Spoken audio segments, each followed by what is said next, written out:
When you lose everything, sometimes you make choices that seem crazy to everyone else. Eli Mercer was down to his last $3,000 when he bought that rusted locomotive, and his whole town thought he'd finally lost his mind. His teenage daughter was embarrassed. His neighbors whispered behind his back. His late wife's family called him foolish. But Eli remembered something his father once told him about a missing train and a secret buried decades ago. Every night after his daughter went to bed, he worked in that cold rail yard with just a flashlight and his father's old tools. The whole town laughed at the widowed father trying to fix a train that would never run again. They didn't know he wasn't trying to make it run. He was looking for something his father said was worth more than gold. What he found inside that forgotten engine was a $187 million discovery that changed everything. But how do you solve a mystery that's been buried for 70 years? Before we jump back in, tell us where you're tuning in from, and if this story touches you, make sure you're subscribed, because tomorrow I've saved something extra special for you.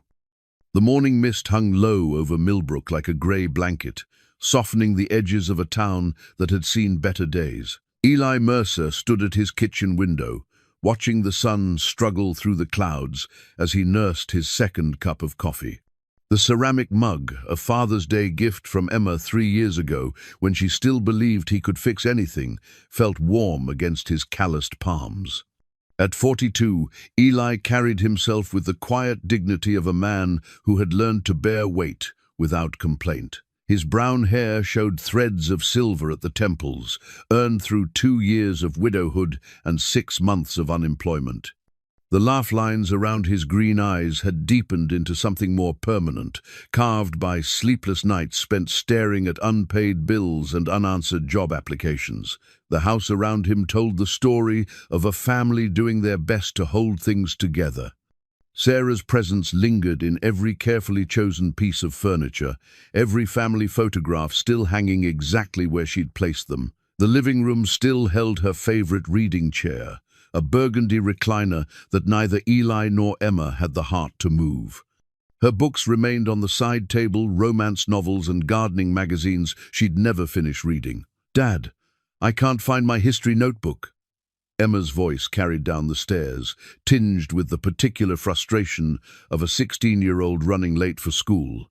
She appeared in the kitchen doorway moments later, her auburn hair, so much like her mother's, pulled back in a messy ponytail. Dark circles under her brown eyes spoke of another restless night, though she'd never admit to the nightmares that still visited her dreams. Emma had grown 3 inches in the past year, as if grief had stretched her toward adulthood too quickly. She moved with Sarah's grace, but carried Eli's stubborn set to her jaw. The combination made her beautiful in a way that terrified him, especially when she looked at him with disappointment that cut deeper than any criticism from his neighbors. "Check the dining room table," Eli said, refilling his mug. "You were working on that Civil War project last night." She disappeared and returned with the notebook, shooting him a look that mixed gratitude with embarrassment. Their relationship had become a careful dance of small kindnesses and unspoken tensions, both of them trying to navigate a world that felt fundamentally changed without Sarah's steady presence. "Mrs. Henderson called again yesterday," Emma said, shouldering her backpack. "About the mortgage." Eli's jaw tightened. At 16, Emma shouldn't know about mortgage payments or past due notices, but poverty had a way of stripping away the luxury of childhood innocence. "I'll handle it." "With what money?" The question hung in the air between them, brutal in its honesty. Emma's face immediately softened with regret. "I'm sorry, Dad. I didn't mean—" "I know." He reached over and squeezed her shoulder. "I'm working on it." She nodded, but he could see the worry in her eyes. Emma had inherited Sarah's practical nature along with her beauty, and she understood their situation better than Eli sometimes wished. The factory job that had supported them for 15 years had vanished, along with the rest of Millbrook's manufacturing base. His unemployment benefits had run out 2 months ago, and the savings Sarah had carefully built up during her years as a school secretary had been consumed by medical bills and funeral expenses. After Emma left for school, Eli walked through the house that had once felt like a sanctuary and now felt more like a shrine. He paused at the mantelpiece, where a photograph of Sarah smiled at him from their wedding day. She wore her grandmother's dress and carried wildflowers from their neighbor's garden because they couldn't afford a professional bouquet. She'd been beautiful, but more than that, she'd been steady, the kind of woman who could stretch $1 until it screamed and still make their small house feel like a palace. "I don't know what to do, Sarah," he whispered to the photograph. "I'm failing her." The silence that answered him felt heavy with judgment. Sarah would have known exactly how to handle their financial crisis. She would have found a way to make their situation work without sacrificing Emma's future or their family's dignity. Instead, Emma was stuck with a father who had spent his career following other people's instructions and now found himself lost without a roadmap. The phone rang, interrupting his self-recrimination. The caller ID showed Henderson's scrapyard, and Eli felt his heart skip. Old Jim Henderson had called 3 days ago about something he thought might interest Eli, something about his father's railroad days. "Eli," Jim Henderson, "you still thinking about what we talked about?" "I'm still thinking." Eli had been doing more than thinking.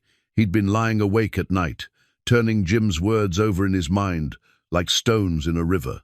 "Well, I got another buyer coming to look at her tomorrow. Railroad enthusiast from Chicago with deep pockets. If you want her, you better come today." Eli closed his eyes. $3,000. It was everything he had left in their checking account, money that should go toward the mortgage payment due in 2 weeks. Money that represented the difference between keeping their home and joining the growing number of Millbrook families who'd lost everything. But something in his chest pulled tight when he thought about letting that locomotive disappear into some collector's private museum. His father, Thomas Mercer, had worked the railroad for 43 years before a heart attack took him when Eli was 25. Thomas had been a quiet man who spoke in practical terms about practical things, but sometimes, usually late at night when he thought his son was sleeping, Eli had heard him talking to himself about trains that carried more than freight and secrets that died with the men who kept them. "I'll be there in an hour," Eli heard himself say. Henderson's scrapyard occupied 10 acres of what had once been prime farmland on the outskirts of Millbrook. Generations of discarded dreams rusted under the Indiana sky, abandoned cars, obsolete farm equipment, and the remnants of the town's industrial past. Jim Henderson had inherited the business from his father and had been buying and selling scrap for 30 years, developing an eye for what had value and what was simply junk. The locomotive sat on a section of track behind the main office, looking like a sleeping giant. Engine 447 had been built in 1943, according to the faded numbers still visible on her side. She was a Baltimore, Ohio freight engine, designed for hauling heavy loads across the Midwest during the war years. Now rust covered her black paint like a reddish beard, and weeds grew up through the gaps in her undercarriage.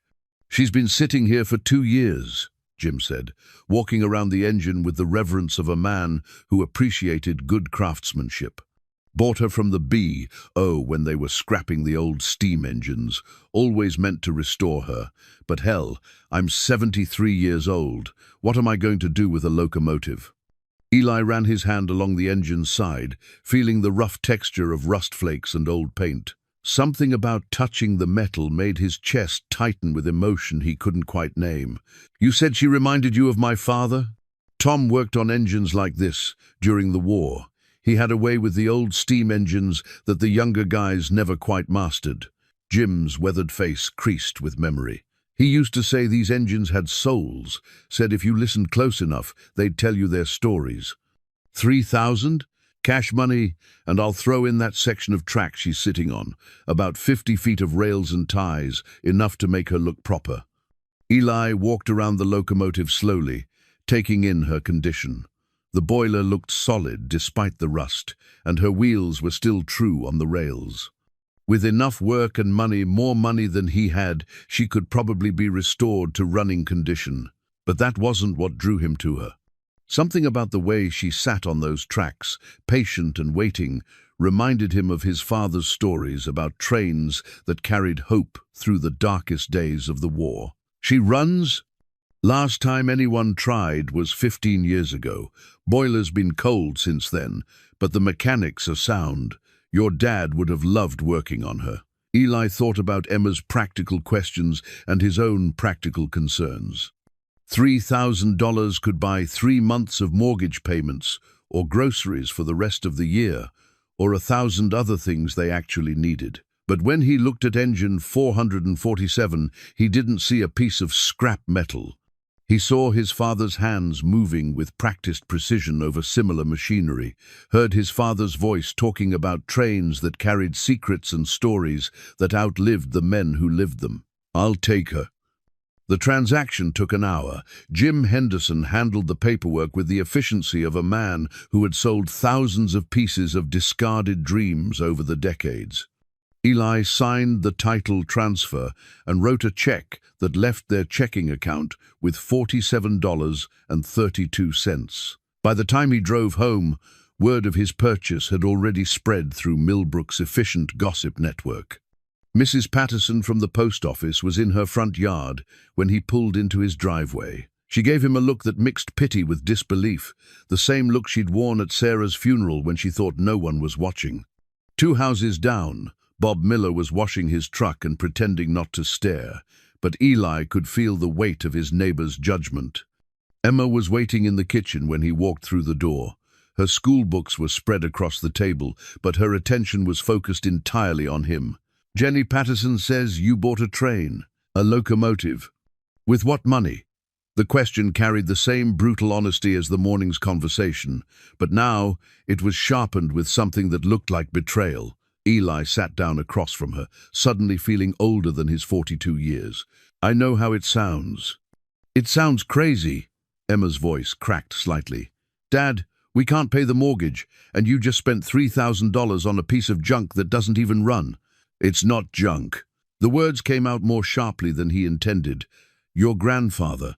Grandpa's been dead for 17 years. Emma's composure finally cracked, and tears spilled down her cheeks. "He's not coming back, and neither is Mom, and buying some stupid train isn't going to bring either of them back." She ran upstairs, leaving Eli alone with the weight of his decision and the echo of her footsteps overhead. Through the kitchen window, he could see Bob Miller still pretending to wash his truck while actually keeping watch on the Mercer house, no doubt gathering details for tomorrow's coffee shop conversations. That evening, after Emma had locked herself in her room with her homework and her anger, Eli drove back to Henderson's scrapyard. The locomotive looked different in the fading daylight, less like a discarded piece of machinery and more like something waiting patiently for its purpose to be revealed. He climbed up into the engine cab and sat in the engineer's seat, trying to imagine his father in this same position during the war years. The cab smelled of rust and old grease, but underneath those scents was something else, something that reminded him of his father's workshop. Days of Saturday mornings spent learning to use tools and listening to stories about the importance of honest work. Thomas Mercer had been a man who believed in the value of things that lasted, who could look at a broken piece of machinery and see not junk, but potential. "I hope you know what you're doing, Dad," Eli whispered to the gathering darkness. But as he sat in that silent locomotive, surrounded by the ghosts of his father's world, he felt something he hadn't experienced since Sarah's death, a sense of purpose that went beyond paying bills and getting through each day. He didn't know yet what that purpose might be, but for the first time in months, he was ready to find out. 3 days after buying the locomotive, Eli found himself climbing into the attic above the garage, searching for his father's old toolbox. The wooden ladder creaked under his weight as he navigated between boxes of Christmas decorations and forgotten childhood memories. Dust motes danced in the single shaft of light that managed to penetrate the small window, creating an almost cathedral-like atmosphere in the cramped space. He'd been putting off this moment, knowing that opening his father's things would bring back memories he wasn't sure he was ready to face. But if he was going to work on engine 447, he needed proper tools, the kind of specialized wrenches and gauges that railroad men had used for generations. The toolbox sat in the far corner, exactly where he'd placed it after cleaning out his father's workshop 17 years ago. It was a large metal chest-painted forest green with T. Mercer, B.O. Railroad stenciled in white letters across the top. Beside it sat a smaller wooden box that Eli didn't immediately recognize, and an old kerosene lantern with a brass base and glass chimney that had somehow escaped tarnishing despite the years. He pulled the lantern closer, remembering suddenly how his father had carried it during their nighttime walks around the rail yard when Eli was young. Thomas had always insisted that electric flashlights were too harsh, that the soft glow of kerosene allowed a man to see what really mattered without overwhelming his night vision. "Railroad lantern shows you the truth," his father had said. "Electric light just shows you what's there." Opening the wooden box revealed his father's personal effects: a pocket watch, some old photographs, and Thomas's leather-bound Bible. Eli lifted the Bible carefully, surprised by its weight. His father had read from it every night before bed, but Eli had never really examined it closely. As he opened the cover, a folded piece of paper fell out, landing on the dusty attic floor. The paper was yellowed with age and felt brittle between his fingers. In his father's careful handwriting, he read, "Engine 447, AGEN-B, O Freight, built March 1943. Special cargo manifest, Operation Safekeeping. What the war couldn't take, the railroad kept. Look for the modifications behind the false panel. The truth is worth more than gold, but it belongs to those who lost everything. Thomas Mercer, 1978. Eli read the note 3 times, his heart beating faster with each reading. Engine 447, the same number as the locomotive, sitting in Henderson's scrapyard. His father had known this specific train, had written about it with the kind of careful precision he brought to everything important in his life. "Dad," Emma's voice called from below. "What are you doing up there?" "Looking for Grandpa's tools," Eli called back, carefully folding the note and slipping it into his shirt pocket. He climbed down with the toolbox and lantern, trying to process what he'd just discovered. Emma was waiting in the garage, still wearing her school uniform, but with her hair pulled back in a way that made her look older than 16. "Jenny's mom says the whole town is talking about you buying that train. She says people think you've lost your mind." "People have always talked." Eli set the toolbox on his workbench and began examining the tools inside. Each one was wrapped in oiled cloth, perfectly preserved after nearly 2 decades of storage. "Your grandfather used to say that the only opinions that mattered were the ones that came from people who understood what you were trying to accomplish." "What are you trying to accomplish?" Emma's question was direct but not accusatory this time.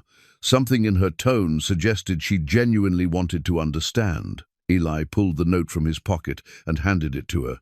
"I've found this in your grandfather's Bible." Emma read it twice, her eyebrows drawing together in concentration. "Engine 447, that's the same number as the locomotive I bought." "Yes. What's Operation Safekeeping?" "I don't know. But your grandfather wrote this note 30 years after the war ended. That means he was still thinking about it, still keeping track of that specific train." Emma looked up from the note, and for the first time since he'd bought the locomotive, her expression held curiosity instead of anger. "You think there's really something hidden in it?" "I think your grandfather was the most honest man I've ever known, and he wouldn't have written something like this unless it was true." That evening, after Emma had gone to bed, Eli drove to the scrapyard with his father's tools and the kerosene lantern. The locomotive looked different in the darkness, more imposing somehow, as if the weight of mystery had given it new substance. He climbed into the engine cab and lit the lantern, adjusting the wick until it cast a warm, steady glow. The note had mentioned modifications behind a false panel. Eli began examining every surface in the cab, running his hands along the walls and checking for irregularities. The soft light from the lantern revealed details he'd missed during his daylight inspection, scratches in the metal that looked deliberate, slight variations in the paint that suggested some surfaces had been repainted. Behind the engineer's seat, he found what he was looking for. A section of the back wall that looked identical to the rest, but sounded hollow when he tapped it with his knuckles. The metal panel was held in place by bolts that had been painted over to match the surrounding surface, but the paint was slightly newer, applied over rust that had already formed. Using his father's tools, Eli carefully removed the bolts. The panel came away to reveal a hidden compartment about the size of a shoebox. Inside, wrapped in oiled canvas, was a manila envelope, thick with documents and photographs. His hands shook slightly as he opened the envelope. The first document was a cargo manifest, dated April 15, 1943, listing the contents of a shipment from Baltimore Processing Center to Midwest Distribution Point, classification restricted. Below that was a list of items that made no immediate sense: personal effects, category A through M, artwork, classification pending, precious metals, assay required, documents, historical significance. Beneath the manifest were photographs, dozens of them in black and white. Some showed railroad workers loading wooden crates into freight cars. Others showed the interior of warehouses filled with paintings, sculptures, and what looked like religious artifacts. And in several of the photographs, Eli recognized his father's young face among the workers. One photograph, in particular, caught his attention. It showed Thomas Mercer standing beside engine 447, but the locomotive looked different, newer, with modifications to the cargo area that weren't visible on the current engine. His father was holding something in his hands, though the photograph was too dark to make out what it was. At the bottom of the envelope was a letter written in his father's handwriting, but this one was addressed to Eli. "Son, if you're reading this, it means you found the locomotive and understood enough to look for the truth. What we did during the war was necessary, but it was also incomplete. The government asked us to transport recovered assets, things the Nazis had stolen from families across Europe. Some of it made it back to the rightful owners. Some of it didn't. Engine 447 was part of a network that kept these items safe until they could be properly returned. I was supposed to finish the job, but life got in the way. The items are still out there, still waiting. If you choose to continue what I started, remember that this isn't about money. It's about returning what was stolen to people who lost everything. The map is in the firebox, behind the brick on the right side. Be careful who you trust. Some people are still looking for what we hid." Thomas Mercer.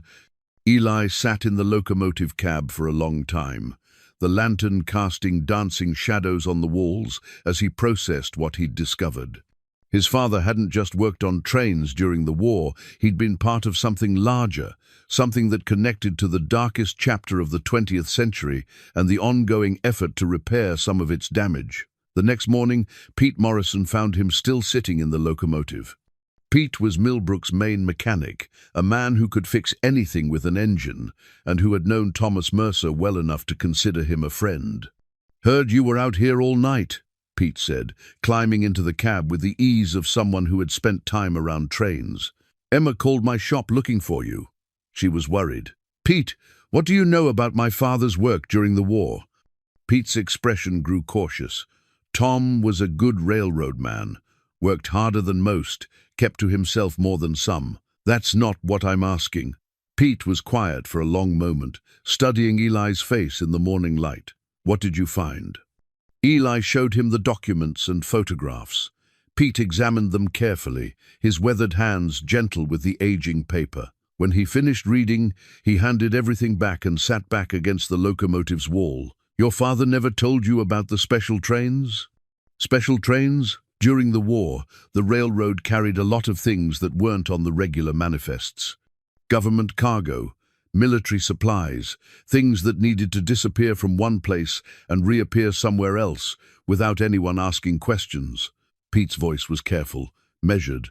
Tom was one of the engineers they trusted with the sensitive shipments. This cargo manifest talks about personal effects and artwork. That doesn't sound like military supplies. No, it doesn't. Pete was quiet again, and Eli could see him weighing how much to reveal. There were rumors, after the war.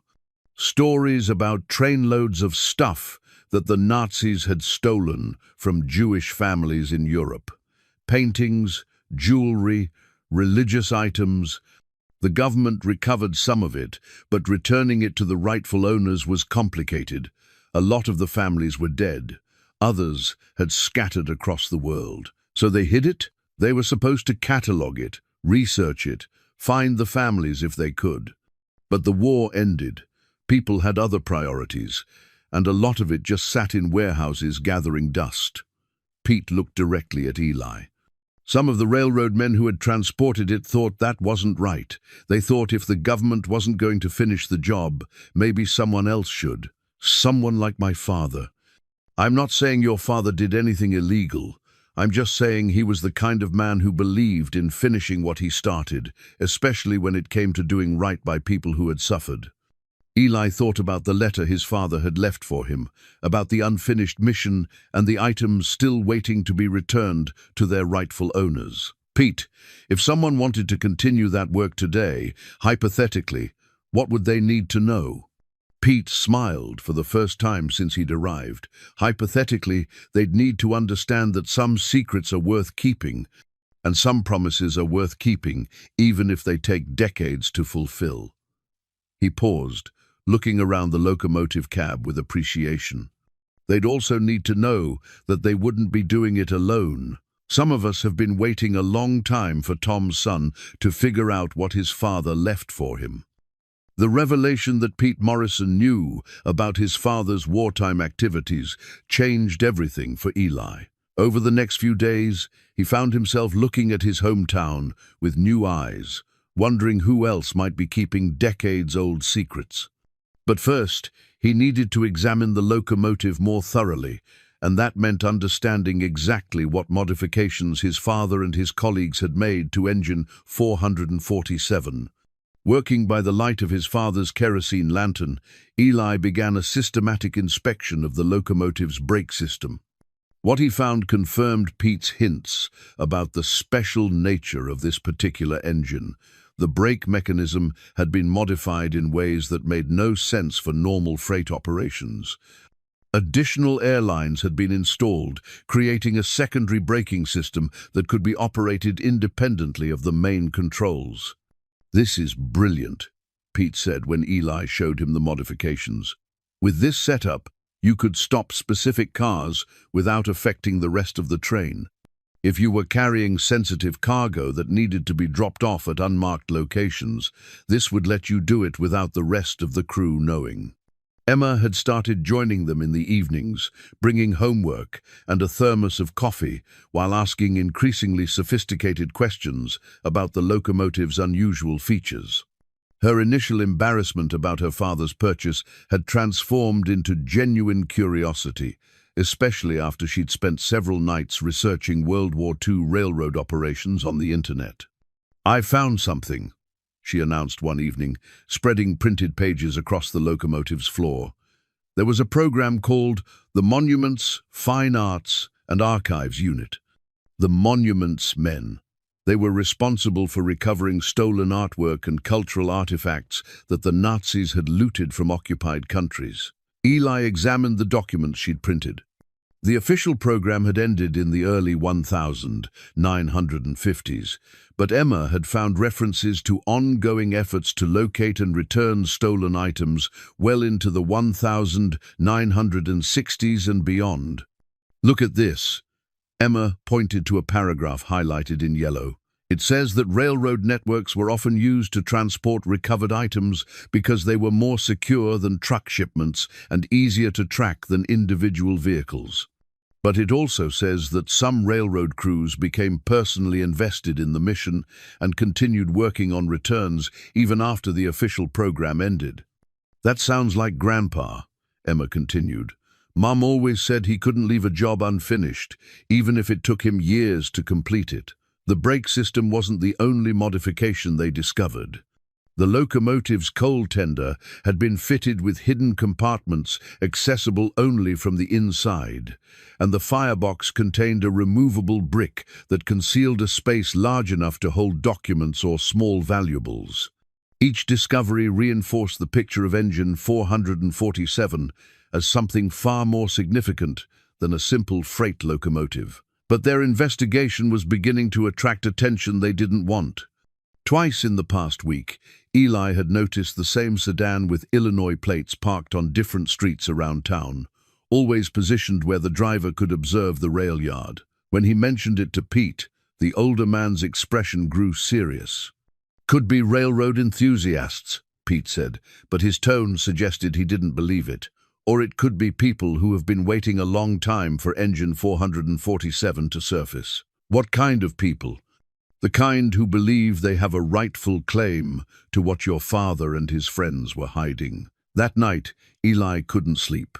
He sat at his kitchen table with his father's documents spread before him, trying to piece together the scope of what Thomas Mercer had been involved in.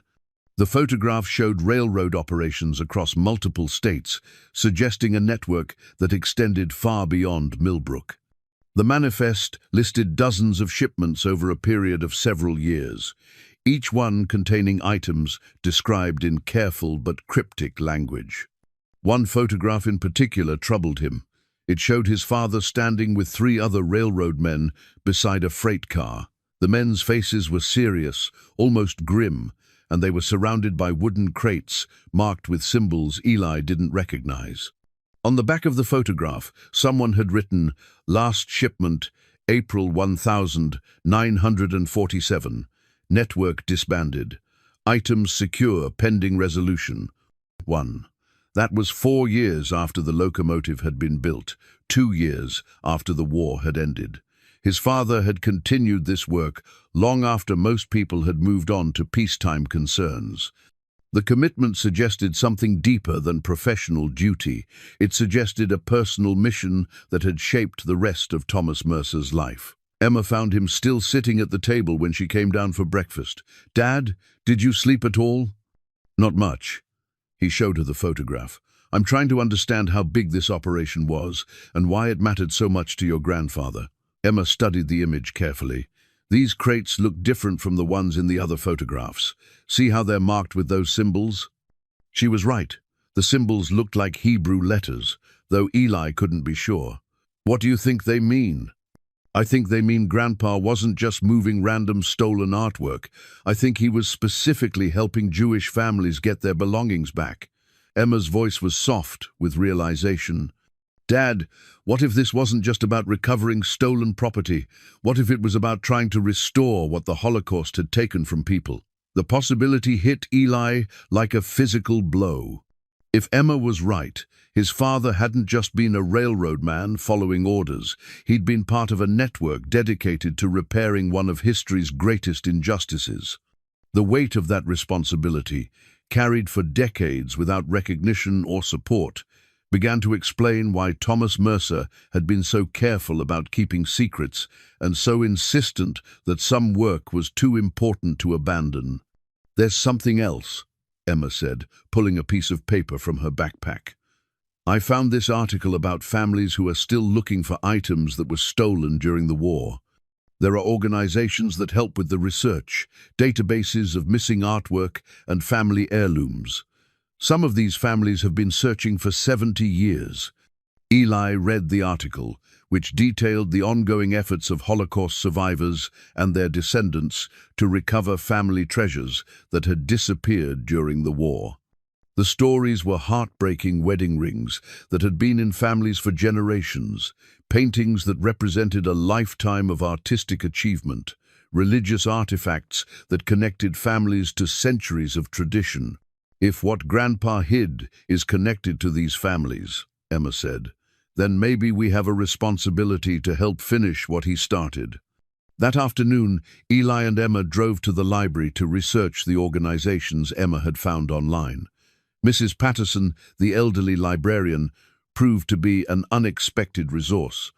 She remembered the war years clearly and had vivid recollections of the unusual railroad activity that had characterized the period.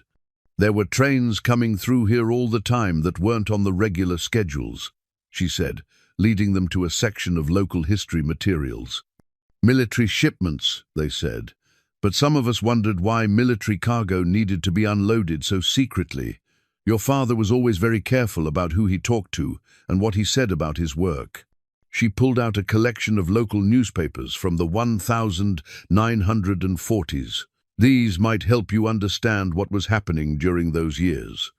The newspapers painted a picture of a community deeply involved in the war effort, with local factories converted to military production and the railroad serving as a crucial supply line. But between the lines of the official stories, Eli began to see hints of the more secretive operations Pete had described. References to special government shipments and classified cargo appeared regularly, always without details, but with a frequency that suggested significant activity. One article from 1946 caught his attention. It described a ceremony honoring local railroad workers for their distinguished service to the nation during the war years. Thomas Mercer was listed among those honored, along with a dozen other men whose names Eli didn't recognize. "Mrs. Patterson," Eli said, "do you remember any of these other men who were honored with my father?" She examined the list carefully. "Oh my, yes. Most of them have passed on now, but I remember them well. They were all railroad men, and they all seemed to work the same kinds of special assignments your father handled." She paused, her eyes growing distant with memory. "You know, they used to meet sometimes, even years after the war ended. Quiet gatherings at Pete Morrison's garage or at the rail yard. They said they were just old railroad men sharing stories, but there was something more serious about those meetings." Pete Morrison was part of this? Pete's father was. Pete inherited more than just mechanical skills from his father. He inherited some responsibilities too. That evening, Eli confronted Pete directly. "You've known all along what my father was involved in." Pete nodded slowly. "I've been waiting 30 years for you to ask the right questions. Why didn't you tell me sooner?" "Because some knowledge is dangerous, and some responsibilities are too heavy to carry unless you choose them willingly." Pete looked at the locomotive, its metal surface gleaming in the light from their work lamps. "Your father left instructions that if anything happened to him, I was to wait for you to find your own way to the truth. He believed that if you were meant to continue his work, you'd figure it out on your own." "Continue his work how?" Pete smiled grimly. "By finding what he hid, researching who it belongs to, and making sure it gets back to the right families. There are items worth millions of dollars hidden in locations your father established across 3 states. Maps, documentation, provenance, records, everything needed to complete the returns he started.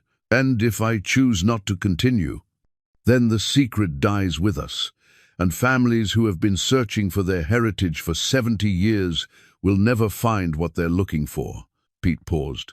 "But I don't think that's the kind of man you are, Eli. I think you're exactly the kind of man your father hoped you'd become." The next breakthrough came when Emma discovered the coal tender's false bottom. She had been measuring the external dimensions of the tender against its internal capacity when she noticed a discrepancy of nearly 6 inches. Working together with careful precision, they found the hidden release mechanism and lifted away a section of flooring that had been disguised to look like a permanent part of the structure. Inside, wrapped in multiple layers of oiled canvas and sealed in a waterproof container, was a collection of documents that took Eli's breath away. The wartime supply manifest was far more detailed than the one they'd found earlier, listing not just general categories of items, but specific pieces with detailed descriptions and, in many cases, photographs. "Dad, look at this," Emma whispered, holding up a photograph of an ornate silver menorah. Attached to it was a typed description: "Ceremonial menorah, silver with semi-precious stones, belonged to the Rosenberg family of Vienna. Seized March 1938 during Anschluss operations. Current status: Recovered, awaiting family location. The manifest contained dozens of similar entries, wedding rings with detailed engravings, paintings by artists whose names Eli didn't recognize, but whose work was obviously valuable, religious texts written in Hebrew and other languages he couldn't identify. Each item was catalogued with the same careful attention to detail, as if whoever had compiled the list understood that these objects represented more than their monetary value. But it was the accompanying document that revealed the true scope of what Thomas Mercer had undertaken, titled Project Sanctuary, Phase 2 Implementation. It outlined a network of railroad men across the Midwest who had committed to continuing the work of returning stolen items to Holocaust survivors and their families long after the official government programs had ended. "This is incredible," Emma said, reading over his shoulder. Grandpa wasn't working alone. There were railroad workers in Illinois, Ohio, Pennsylvania, all coordinating to move these items safely and research their proper ownership.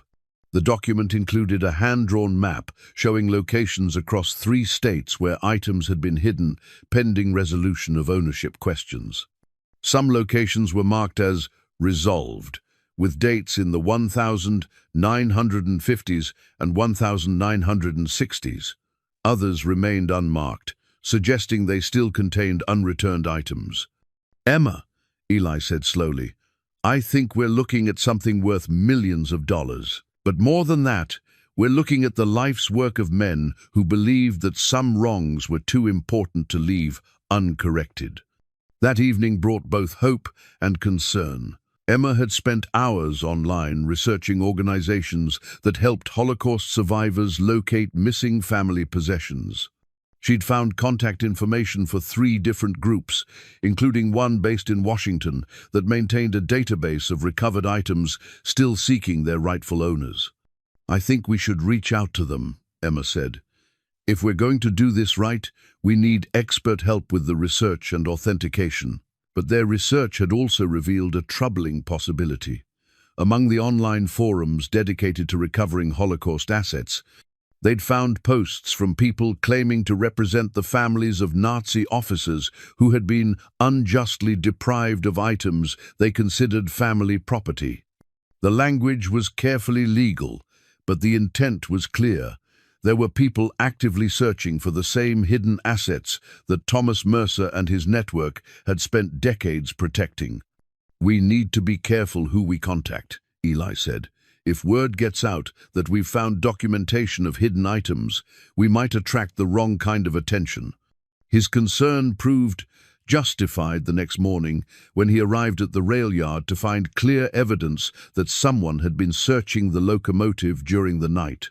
Nothing had been damaged, but tools had been moved, and the hidden compartments they'd discovered showed signs of being examined by someone who knew what they were looking for. Pete Morrison arrived 30 minutes later, took one look at the locomotive, and immediately understood what had happened.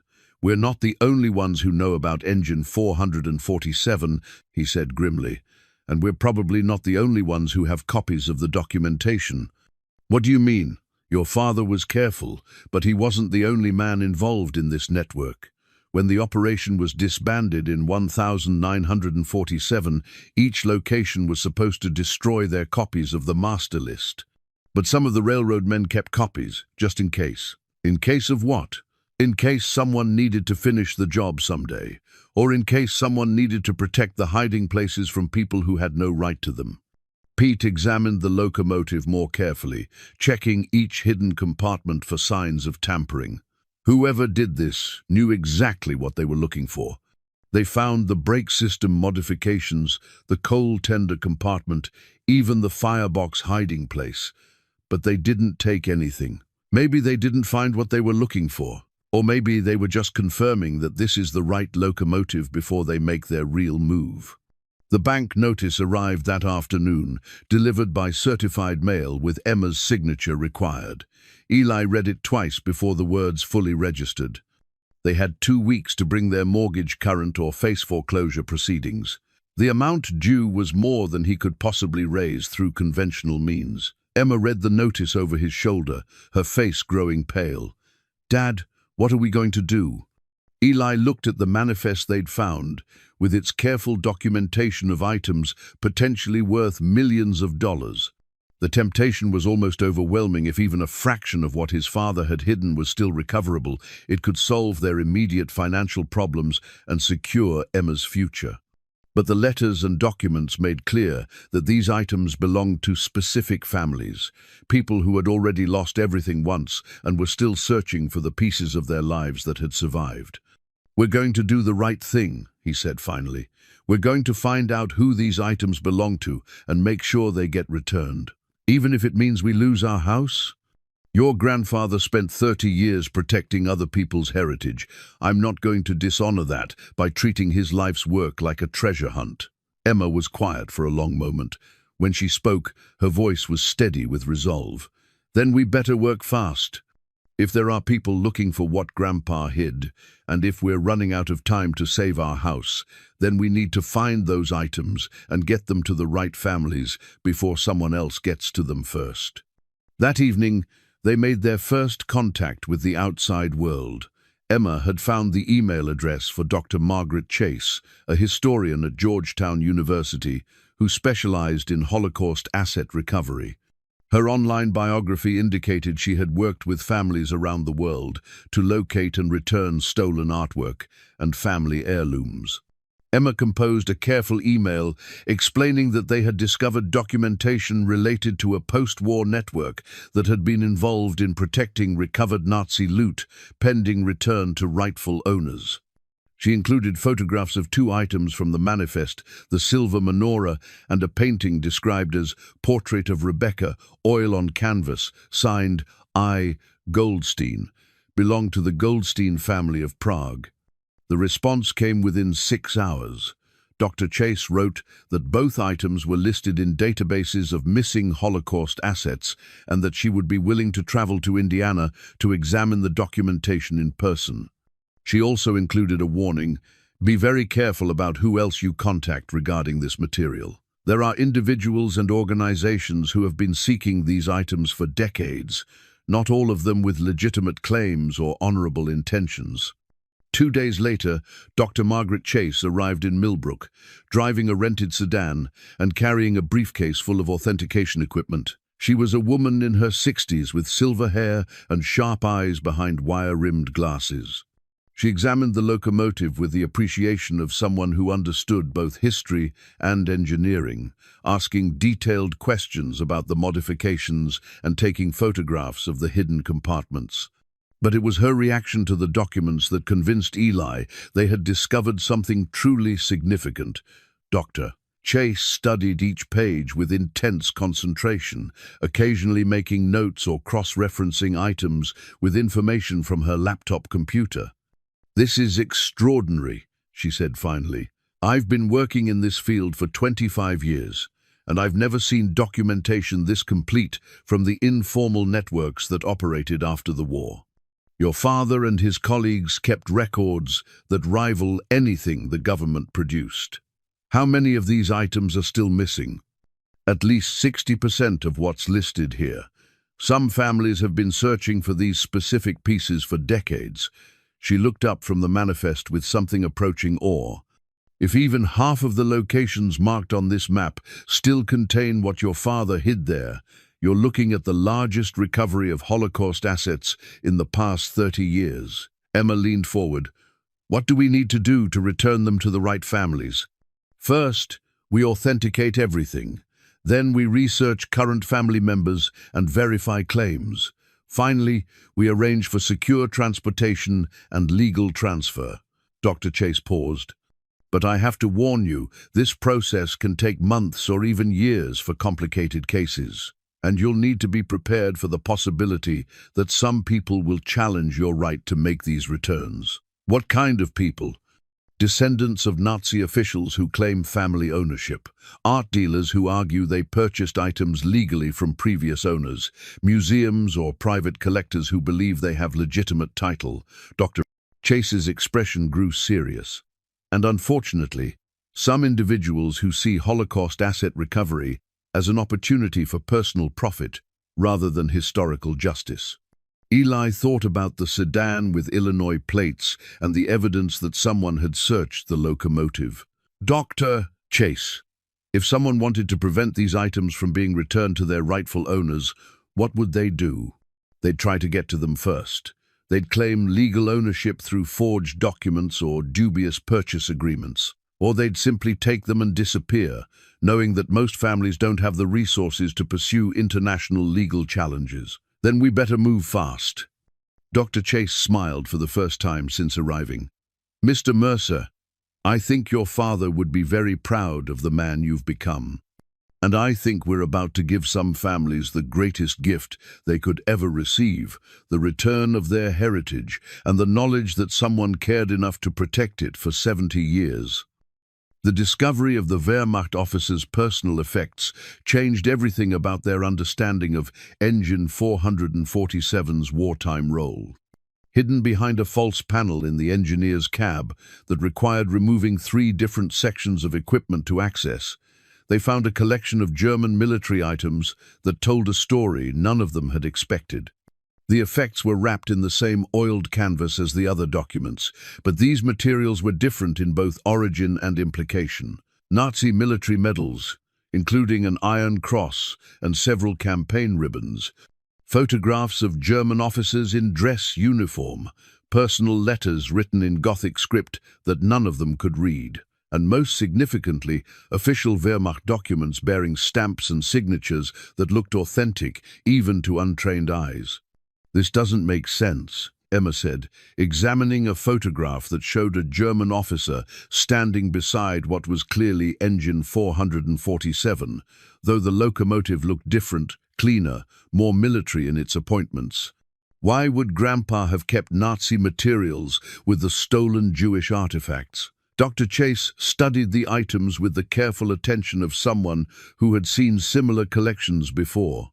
These aren't trophies, she said finally. These are evidence. Look at the dates on these documents and compare them to the dates on your father's manifest. The dates told a story that was both more complex and more disturbing than anything they had imagined. The German materials dated from 1943 to 1945, covering the period when Engine 447 had been used for its original purpose. But the American documentation began in 1945 and continued into the late 1940s, suggesting that the locomotive had been captured along with its cargo and crew. I think Engine 447 was originally a German train, Dr. Chase explained. The Nazis used specially modified locomotives to transport stolen artwork and valuables from occupied territories back to Germany. When the Allies captured these trains, they found not just the stolen items but also the German personnel responsible for the operations. Emma pulled up information on her laptop about Nazi art theft operations. There were special SS units responsible for looting cultural artifacts from Jewish families and museums. They used the railroad system to move everything back to Germany for storage or distribution to Nazi officials. So this locomotive was captured with its cargo intact? It looks that way. And your father's network inherited the responsibility for sorting out what belonged to whom and returning it to the rightful owners. Dr. Chase handled one of the German documents carefully.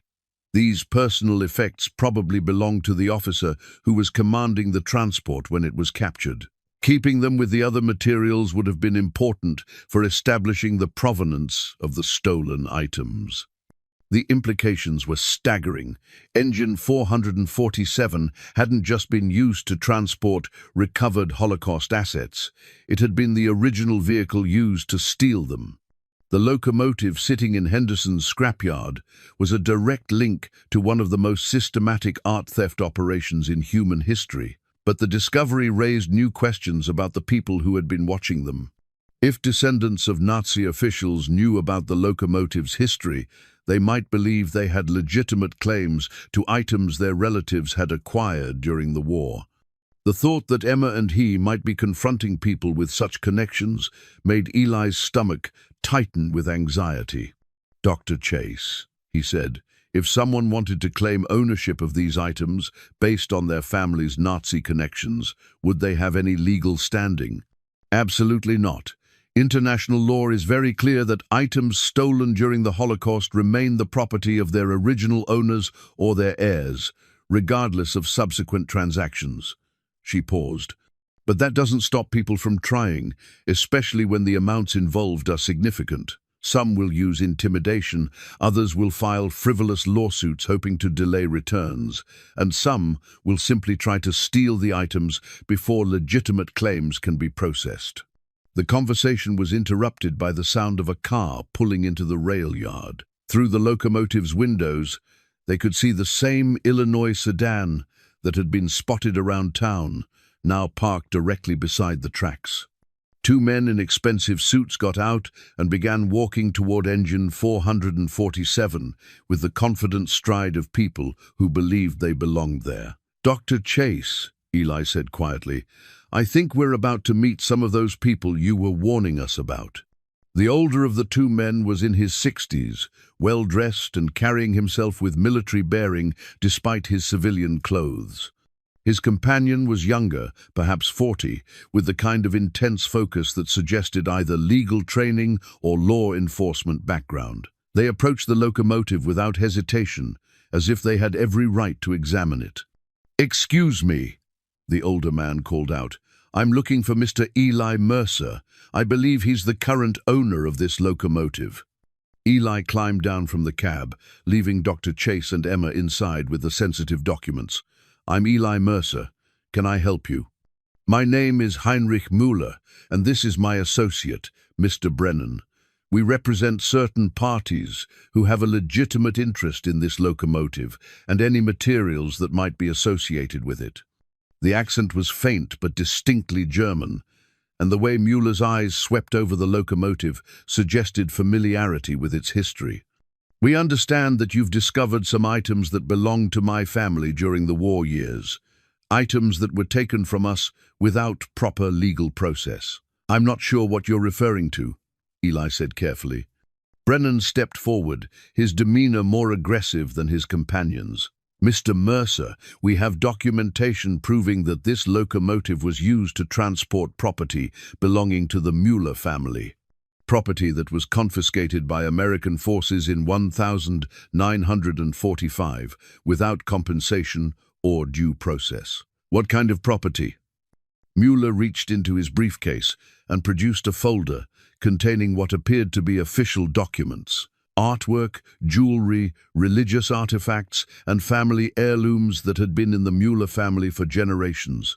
When the Americans captured the transport train, they seized everything without distinguishing between legitimate family possessions and items that may have been acquired through other means.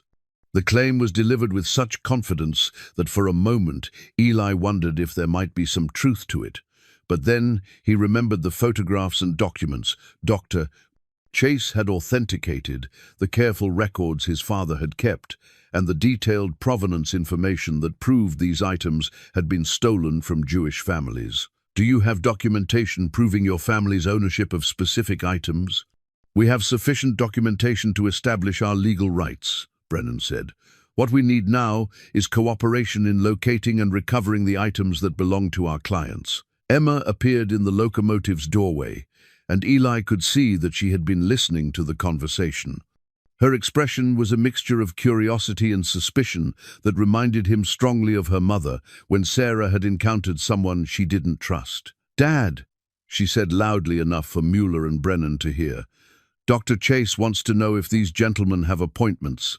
She says she's working with several organizations that track fraudulent claims against Holocaust assets." The effect on Müller was immediate and telling.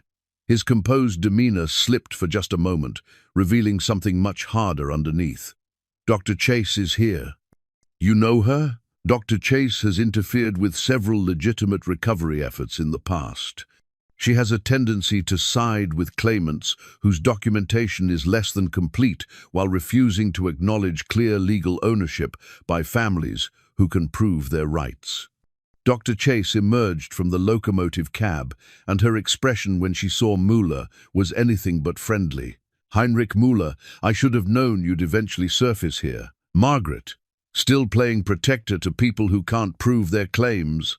Still representing people who think they can legitimize theft through legal paperwork? The tension between them was immediate and personal, suggesting a history that went beyond professional disagreement.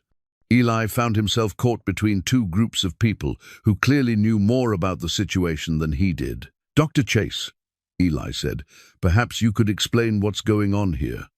Mr. Müller represents a network of people who claim their families were wrongfully deprived of property during the war. They filed claims against recovered Holocaust assets, hoping to delay or prevent returns to actual victims. She faced Müller directly. What they don't mention is that their family property was originally stolen from Jewish families who were murdered or displaced during the Holocaust. Müller's response was swift and practiced. That's Dr. Chase's interpretation. The legal reality is that many items were acquired through legitimate transactions during the war years, transactions that were later ignored by occupying forces who assumed everything had been stolen. Legitimate transactions, Dr. Chase repeated with contempt. You mean sales forced on Jewish families at gunpoint, or purchases from SS officers who had confiscated items from people being sent to concentration camps? Brennan stepped forward again, apparently deciding that diplomacy had failed. "Mr. Mercer, we're prepared to make you a substantial offer for any items you may have found. Our clients are willing to pay well above market value to recover their family's property." The offer was tempting in a way that made Eli's chest tighten with guilt.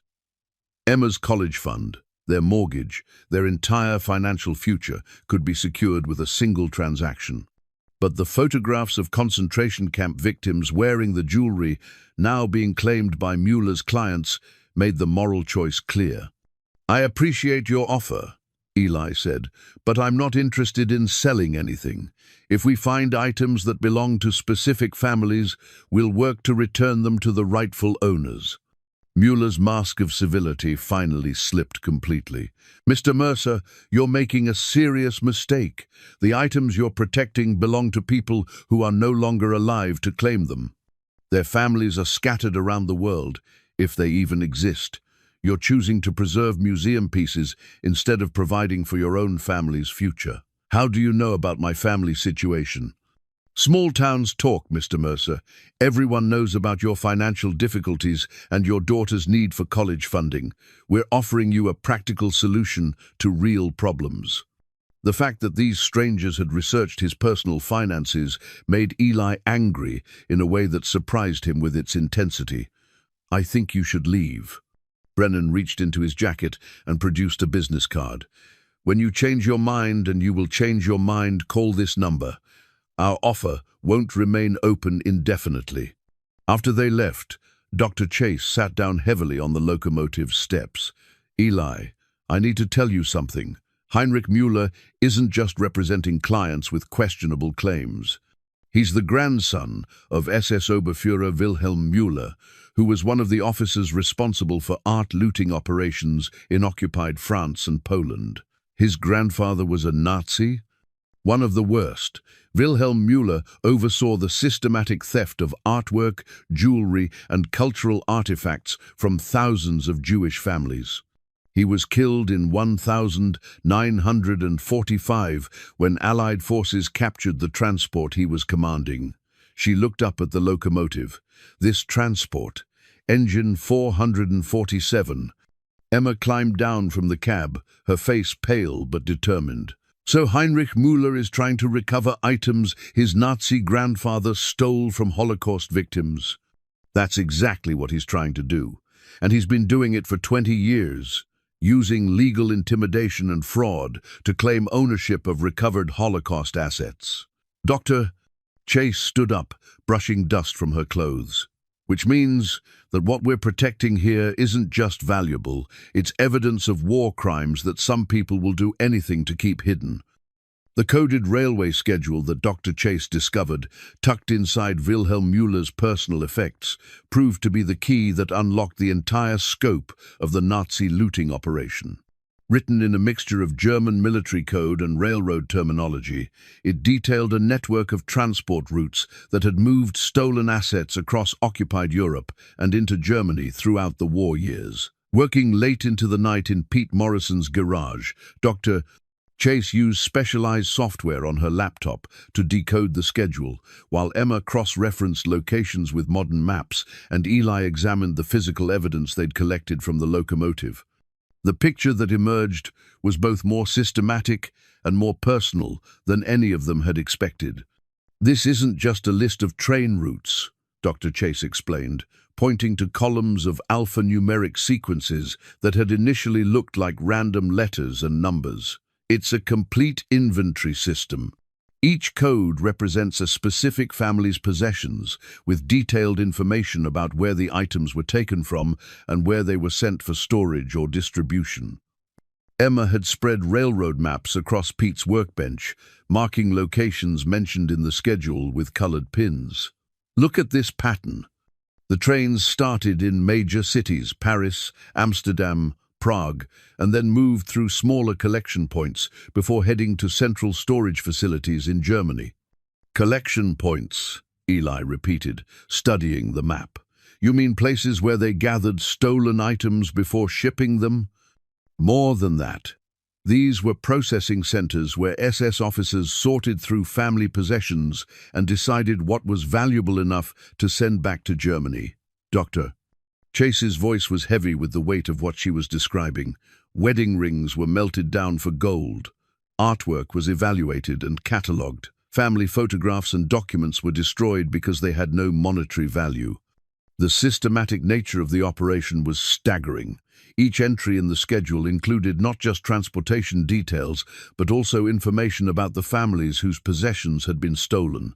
Names, addresses, estimated values, and in some cases, notes about whether the families had been relocated, a euphemism that everyone understood meant sent to concentration camps. But it was Pete who made the connection that transformed their understanding of what Thomas Mercer and his network had accomplished. "Look at these dates," he said, pointing to a series of entries from late 1944 and early 1945. These trains were captured by Allied forces before they reached their destinations. The stolen items were recovered while they were still in transit, which means the American military inherited not just the stolen goods, but also the complete documentation of where everything had come from. Dr. Chase added, "Your father's network had access to the original Nazi records. They knew exactly which families each item belonged to." Emma looked up from the laptop where she'd been researching some of the family names mentioned in the schedule. "I found the Rosenberg family, the ones who owned that silver menorah. 3 survivors immigrated to New York after the war. The family still exists, and they've been registered with Holocaust asset recovery organizations for 60 years. The revelation that specific families could still be located and contacted made the abstract concept of returning stolen items suddenly concrete and urgent. These weren't just historical artifacts, they were family treasures that real people had been searching for their entire lives. "How many of the families listed in this schedule are still traceable?" Eli asked. Dr. Chase pulled out a thick folder of reference materials. "Based on my experience with similar cases, probably 30 to 40%. Some family lines were completely destroyed during the Holocaust. Others scattered across the world and lost touch with their heritage. But for the families we can locate, this documentation represents the most complete provenance records I've ever seen." The scope of the recovery operation was becoming clear, but so were the challenges they faced. The schedule referenced storage locations across 3 states, most of them on private property that had changed hands multiple times since the 1940s. Some items had been moved multiple times over the decades as Thomas Mercer's network adapted to changing circumstances and security concerns. "We're going to need help," Dr. Chase said. "This is too big for us to handle alone, and we're going to need legal support if Heinrich Müller and his associates try to interfere with the returns." Emma had been unusually quiet for the past hour, studying the schedule and cross-referencing information on her laptop. When she finally spoke, her voice carried a weight that made everyone stop what they were doing. "There's something else. I've been looking at the family names in the Nazi records and comparing them to Holocaust databases." She turned her laptop around so they could see the screen. Some of these families weren't just robbed, they were specifically targeted because of what they owned. The screen showed a database entry for the Goldstein family of Prague, whose portrait painting had been listed in Thomas Mercer's manifest. According to the Holocaust records, Isaac Goldstein had been a prominent art dealer before the war, with a collection that included works by several important European artists. The family had been among the first arrested when German forces occupied Prague, and their entire collection had been confiscated within days of their deportation. They weren't random victims, Emma continued. The Nazis had lists of Jewish families who owned valuable artwork or cultural artifacts. They targeted these families specifically for what they could steal from them. The personal nature of the targeting made the crimes feel even more immediate and brutal. These families had been murdered not just for who they were, but for what they possessed.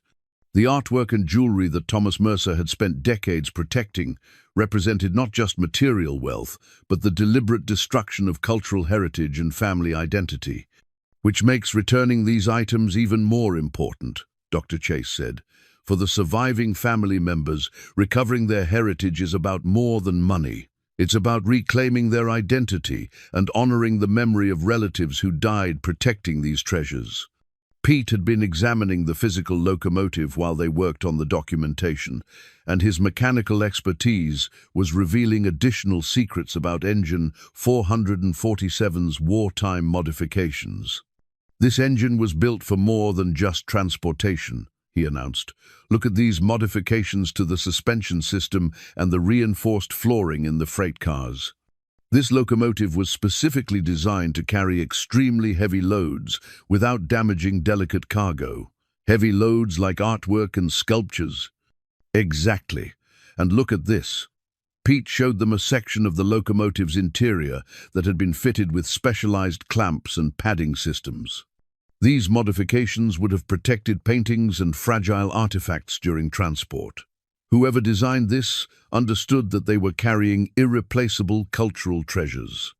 The evidence suggested that Engine 447 had been one of the Nazis' premier art transport vehicles, used specifically for moving the most valuable stolen items.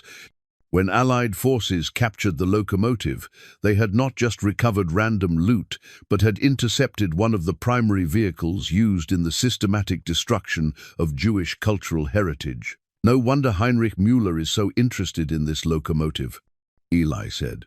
"If his grandfather was commanding this transport when it was captured, then Engine 447 probably contains evidence of his specific war crimes." Dr. Chase nodded grimly. "Which means Müller isn't just trying to recover family property, he's trying to prevent evidence of his grandfather's crimes from becoming public." Emma looked up from her research with an expression that mixed excitement with apprehension. "I think I know why they're so desperate to stop us. I found a reference to SS Oberfuhrer Wilhelm Müller in a war crimes database. He was being investigated by Allied authorities for art theft and murder when he was killed in 1945. The investigation was never completed because the evidence was lost when his transport was captured. Lost, or hidden by people who wanted to protect it until the right time." "Hidden, Doctor," Chase said with certainty.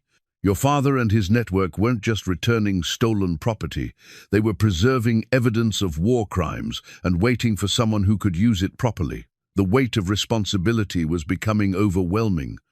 They weren't just dealing with valuable artifacts or family heirlooms, they were protecting evidence that could provide closure for families who had been waiting 70 years for justice. At the same time, they were confronting people who had spent decades trying to bury that same evidence." "What happens next?" Eli asked. "Next, we start contacting families," Dr. Chase said. "We begin the process of authentication and documentation. and we prepare for Heinrich Müller and his associates to escalate their efforts to stop us. How do we prepare for that? Pete smiled grimly. The same way your father did. We work fast, we work carefully, and we make sure the truth gets documented before anyone can destroy it. Emma closed her laptop and looked around at the three adults who had become her partners in this unexpected mission. One more thing. I've been thinking about what Heinrich Müller said about our financial problems and my college fund. Emma. No, Dad, listen. He was right that we need money, but he was wrong about why that matters. She gestured toward the locomotive and the documents they'd discovered. Grandpa spent 30 years protecting these families' heritage because he believed it was the right thing to do, even though it probably cost him money and definitely put him at risk. If we give up now because we're worried about our own problems, then everything he worked for was meaningless. What are you saying? I'm saying that some things are more important than money. And I'm saying that I'd rather graduate from community college, knowing we did the right thing, than go to Harvard, knowing we sold out Holocaust survivors for our own benefit. The resolution in her voice reminded Eli so strongly of Sarah that for a moment he couldn't speak. His daughter had inherited more than her mother's appearance. She had inherited her moral compass and her ability to see clearly through complex ethical situations. Then we finish what your grandfather started, he said finally. All of it. The discovery of Thomas Mercer's secret journal changed everything they thought they knew about Engine 447 and the mission they had inherited. Hidden inside the locomotive's firebox, protected by a false back wall that had been expertly disguised to look like part of the original construction, the leather-bound journal contained 30 years of carefully documented entries that revealed the true scope of what Thomas and his network had accomplished. Emma found it on a cold morning when she was helping Eli clean out debris from the firebox in preparation for a more thorough restoration. Her hand touched something that felt different from the expected metal and ash, something that gave slightly under pressure.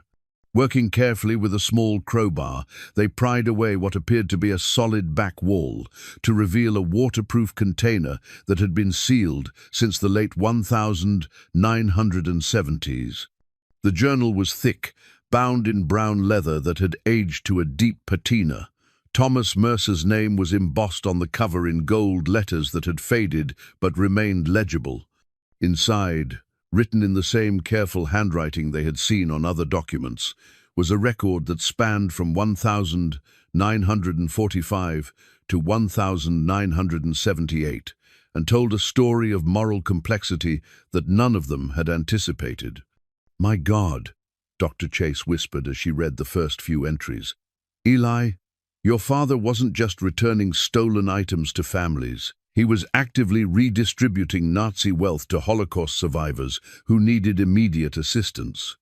The early entries described the chaos that followed the capture of Engine 447 and its cargo.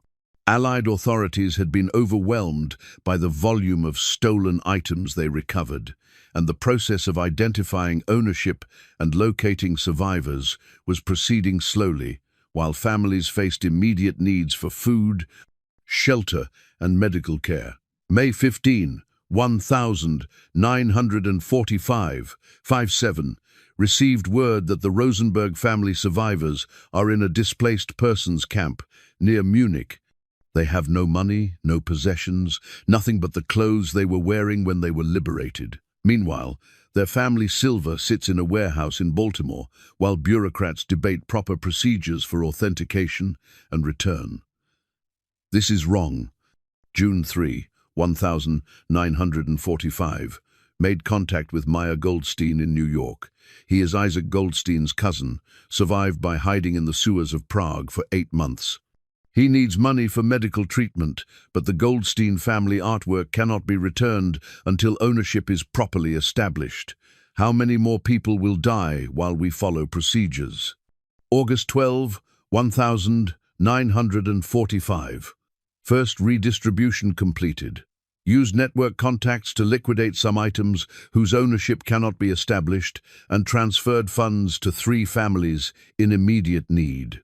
This goes against official policy, but official policy is letting people starve while their own property sits in storage. The journal documented a secret operation that had continued for decades, with Thomas Mercer and his network using their access to recovered Nazi assets to provide immediate assistance to Holocaust survivors while working to return identifiable items to their rightful owners. They had essentially become an unofficial welfare system for people whose own governments were too slow or too bureaucratic to help. "This is incredible," Emma said, reading over Dr. Chase's shoulder. Grandpa was running his own refugee assistance program. But the journal also revealed the personal cost of this decision. Entry after entry described the moral weight Thomas carried, knowing that he was technically stealing, even if he was stealing from thieves to help victims. He documented every transaction meticulously, keeping records of which items were sold, how much money was raised, and which families received assistance. December 24, 1947. Sarah knows something is wrong, but she doesn't ask questions. She sees me working late into the night, making trips to Chicago and Detroit that I can't explain. She deserves better than a husband who keeps secrets, but some secrets protect people who have already suffered too much. March 10, 1952.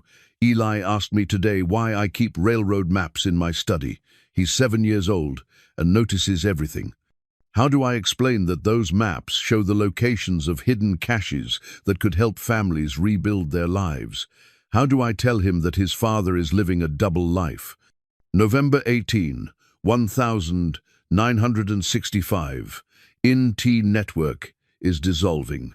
Pete Morrison Sr. died last month, taking his segment of the operation with him. Harold Brennan in Chicago wants to retire and turn his records over to the government.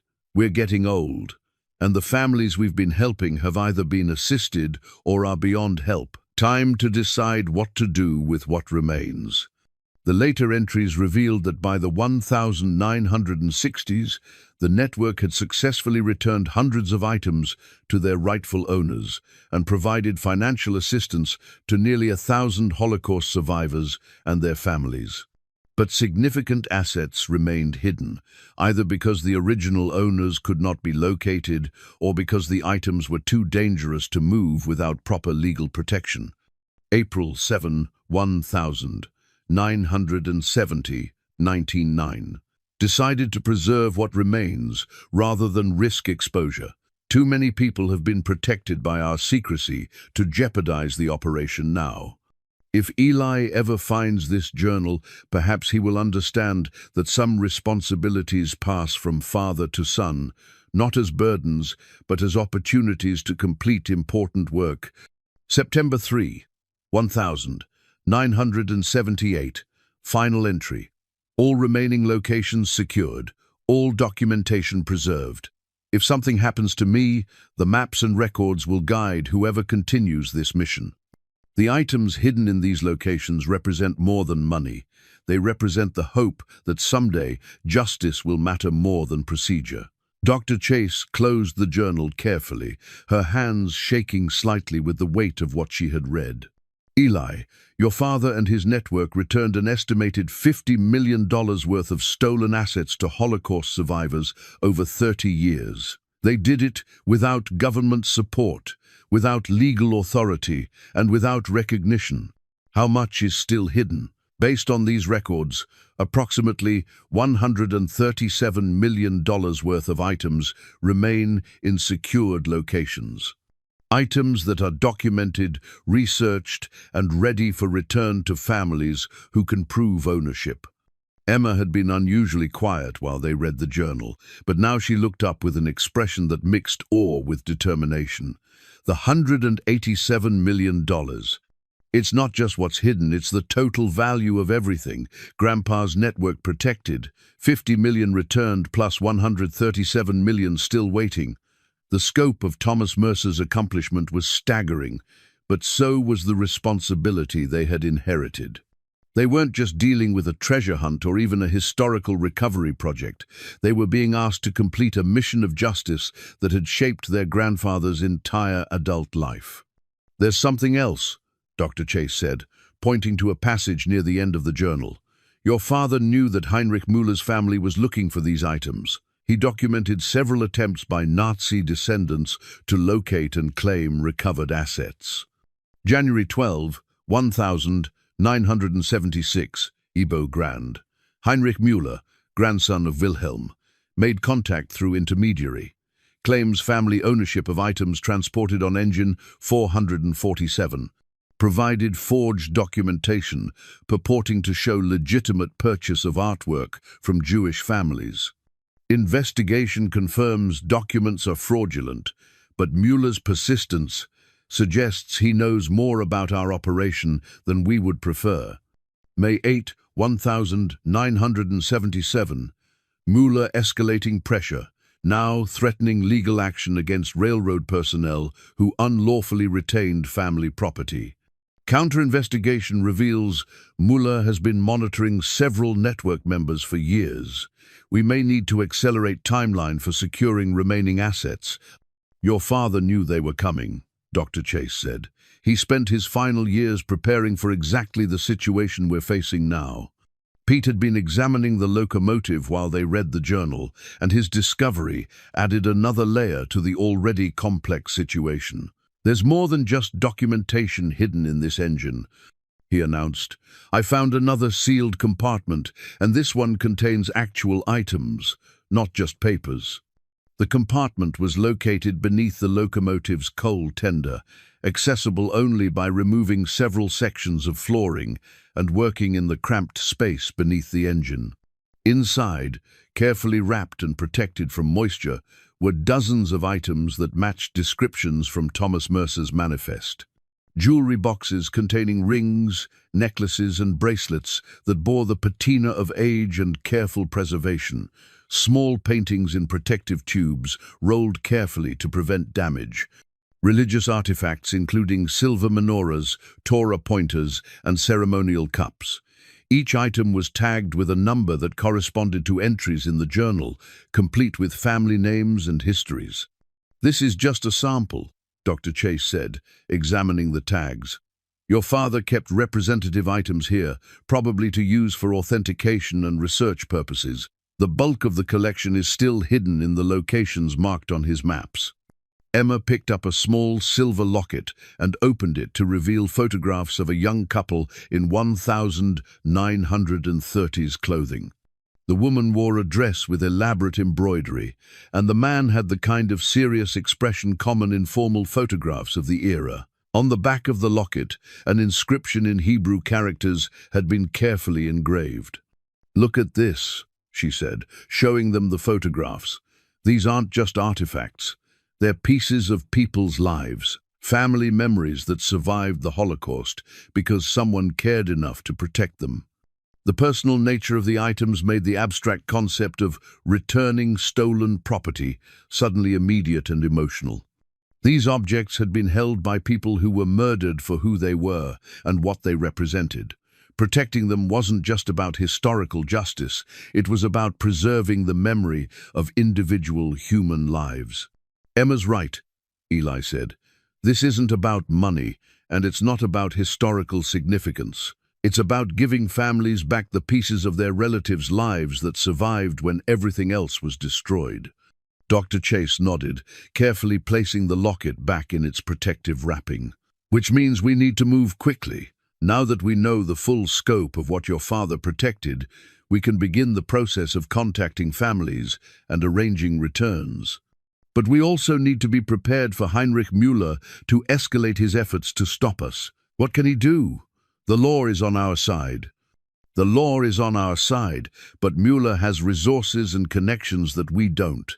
He's been trying to recover these items for 40 years, and he's not going to give up easily." Dr. Chase paused, looking around at the locomotive and the evidence of Thomas Mercer's life work. "He's also not going to risk this documentation becoming public." If these records are released, they'll provide evidence of war crimes that could trigger new investigations into his grandfather's activities. Then what do? We do what your father did. We work fast, we work carefully, and we make sure the families get their heritage back before anyone can stop us. Emma stood up, brushing dust from her clothes and looking around at the locomotive that had become the center of their lives. When do we start? We start tomorrow, Dr. Go, Chase said, because tonight I'm going to make some phone calls to families who have been waiting 70 years to learn that their family treasures survived the Holocaust. The hand-drawn map that Dr. Chase found, folded inside the back cover of Thomas Mercer's journal, was both more detailed and more ambitious than anything they had expected.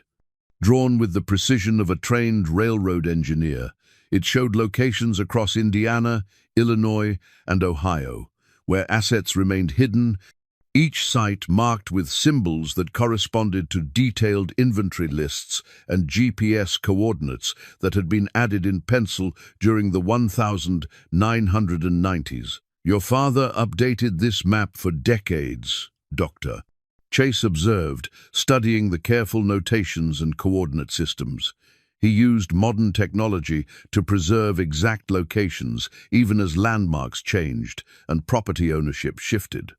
Emma had spent the morning cross-referencing the map coordinates with satellite imagery on her laptop, and what she discovered was both encouraging and concerning. Most of these locations are still accessible, but 3 of them are now in developed areas.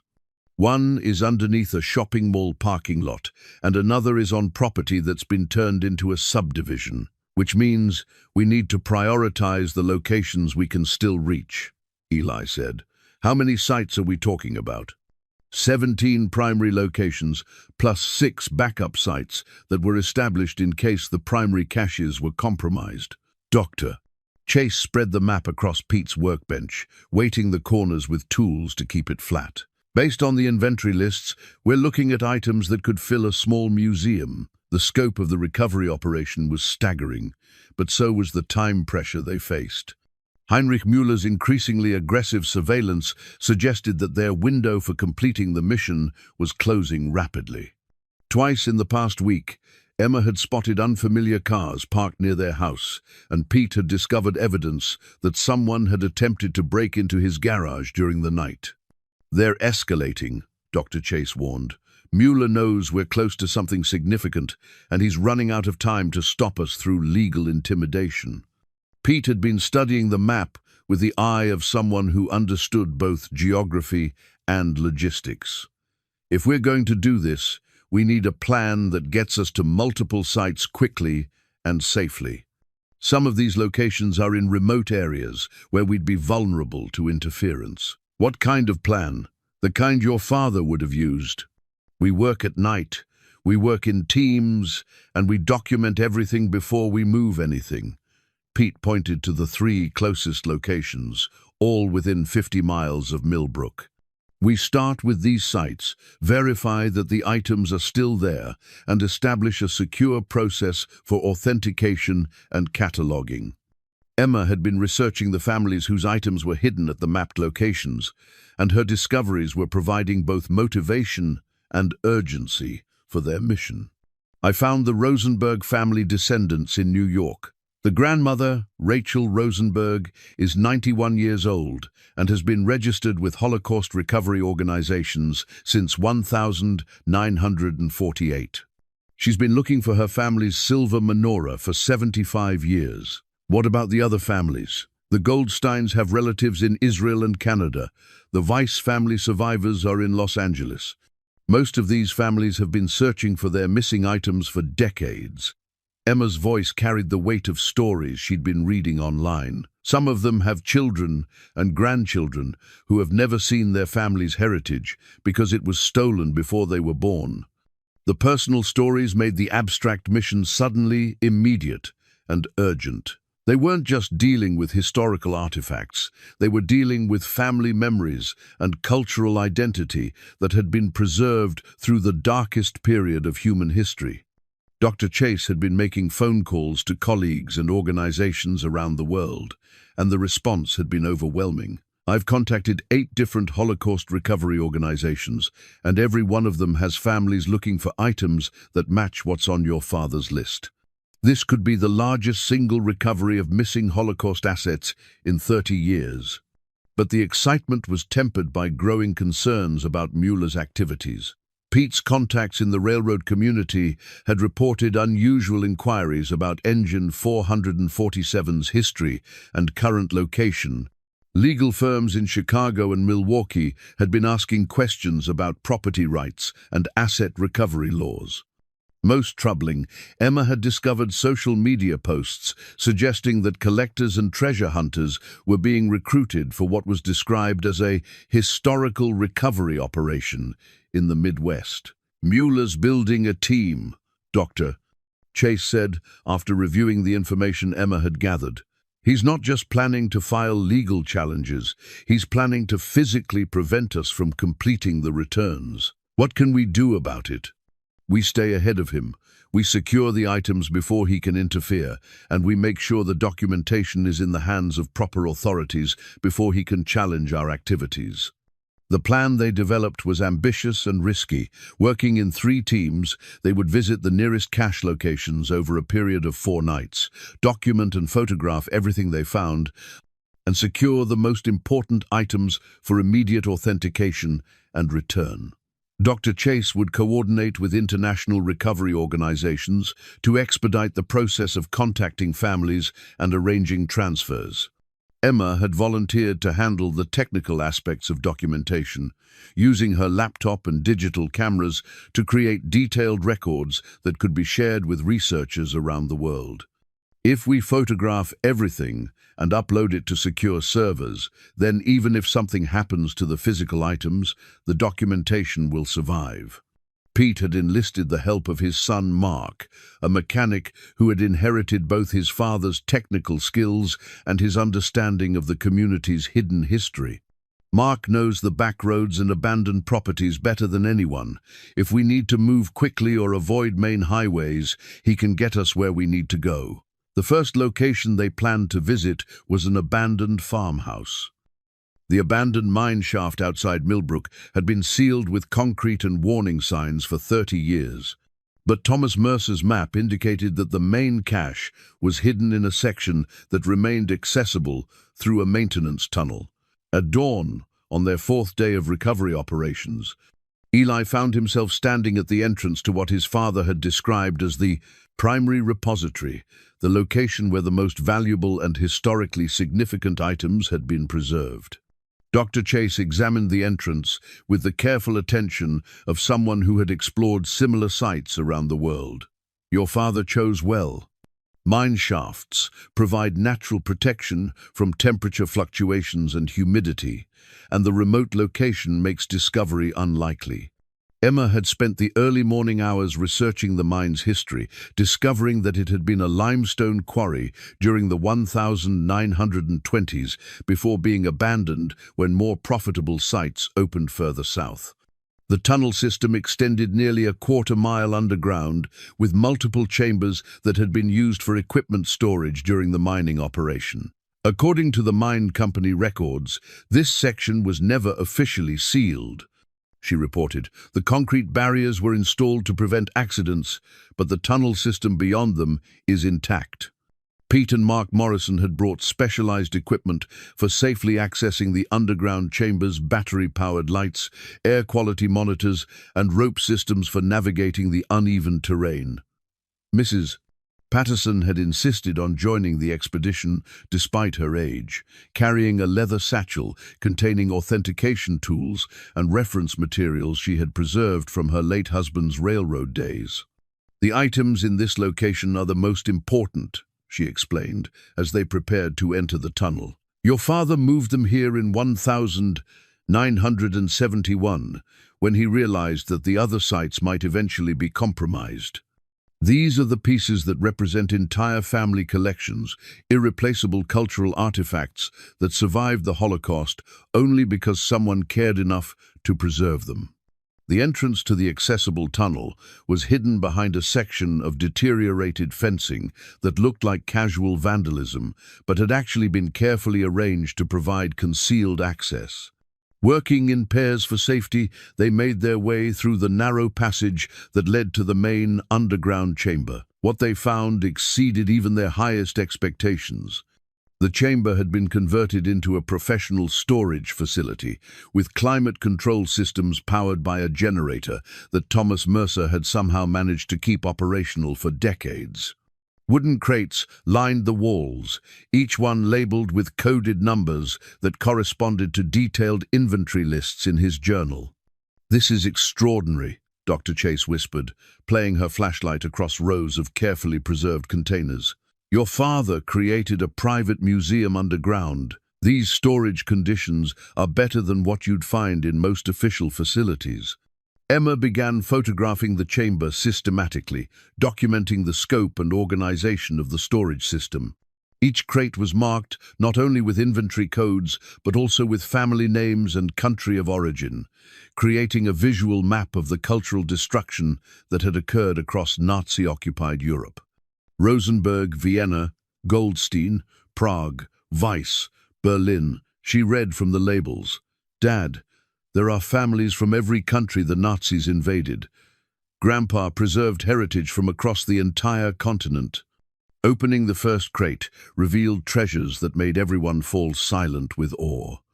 The Nazi gold coins that validated everything Thomas Mercer had risked his life to protect were just the beginning.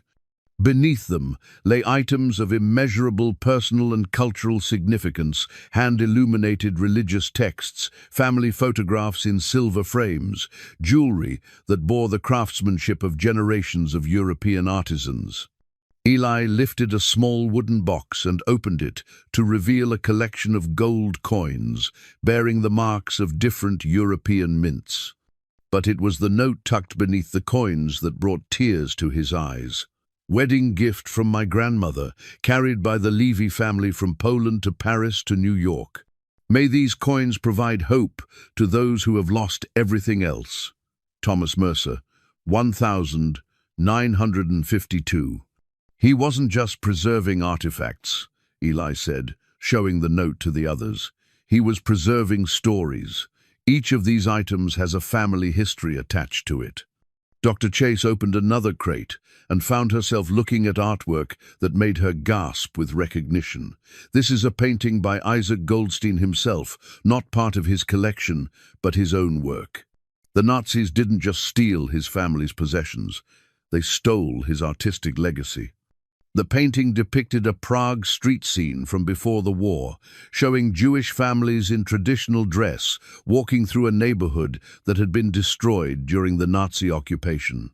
The brushwork was skilled and emotional, capturing both the beauty of pre-war Jewish life and the tragedy of its destruction. Emma found the documentation that explained the painting's significance. Isaac Goldstein painted this in the Theresienstadt concentration camp.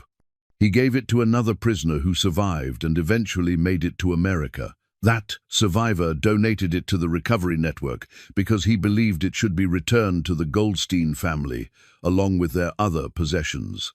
The personal stories behind each item made the abstract concept of Holocaust asset recovery suddenly immediate and urgent. These weren't just historical artifacts, they were pieces of individual human lives that had survived one of history's darkest chapters.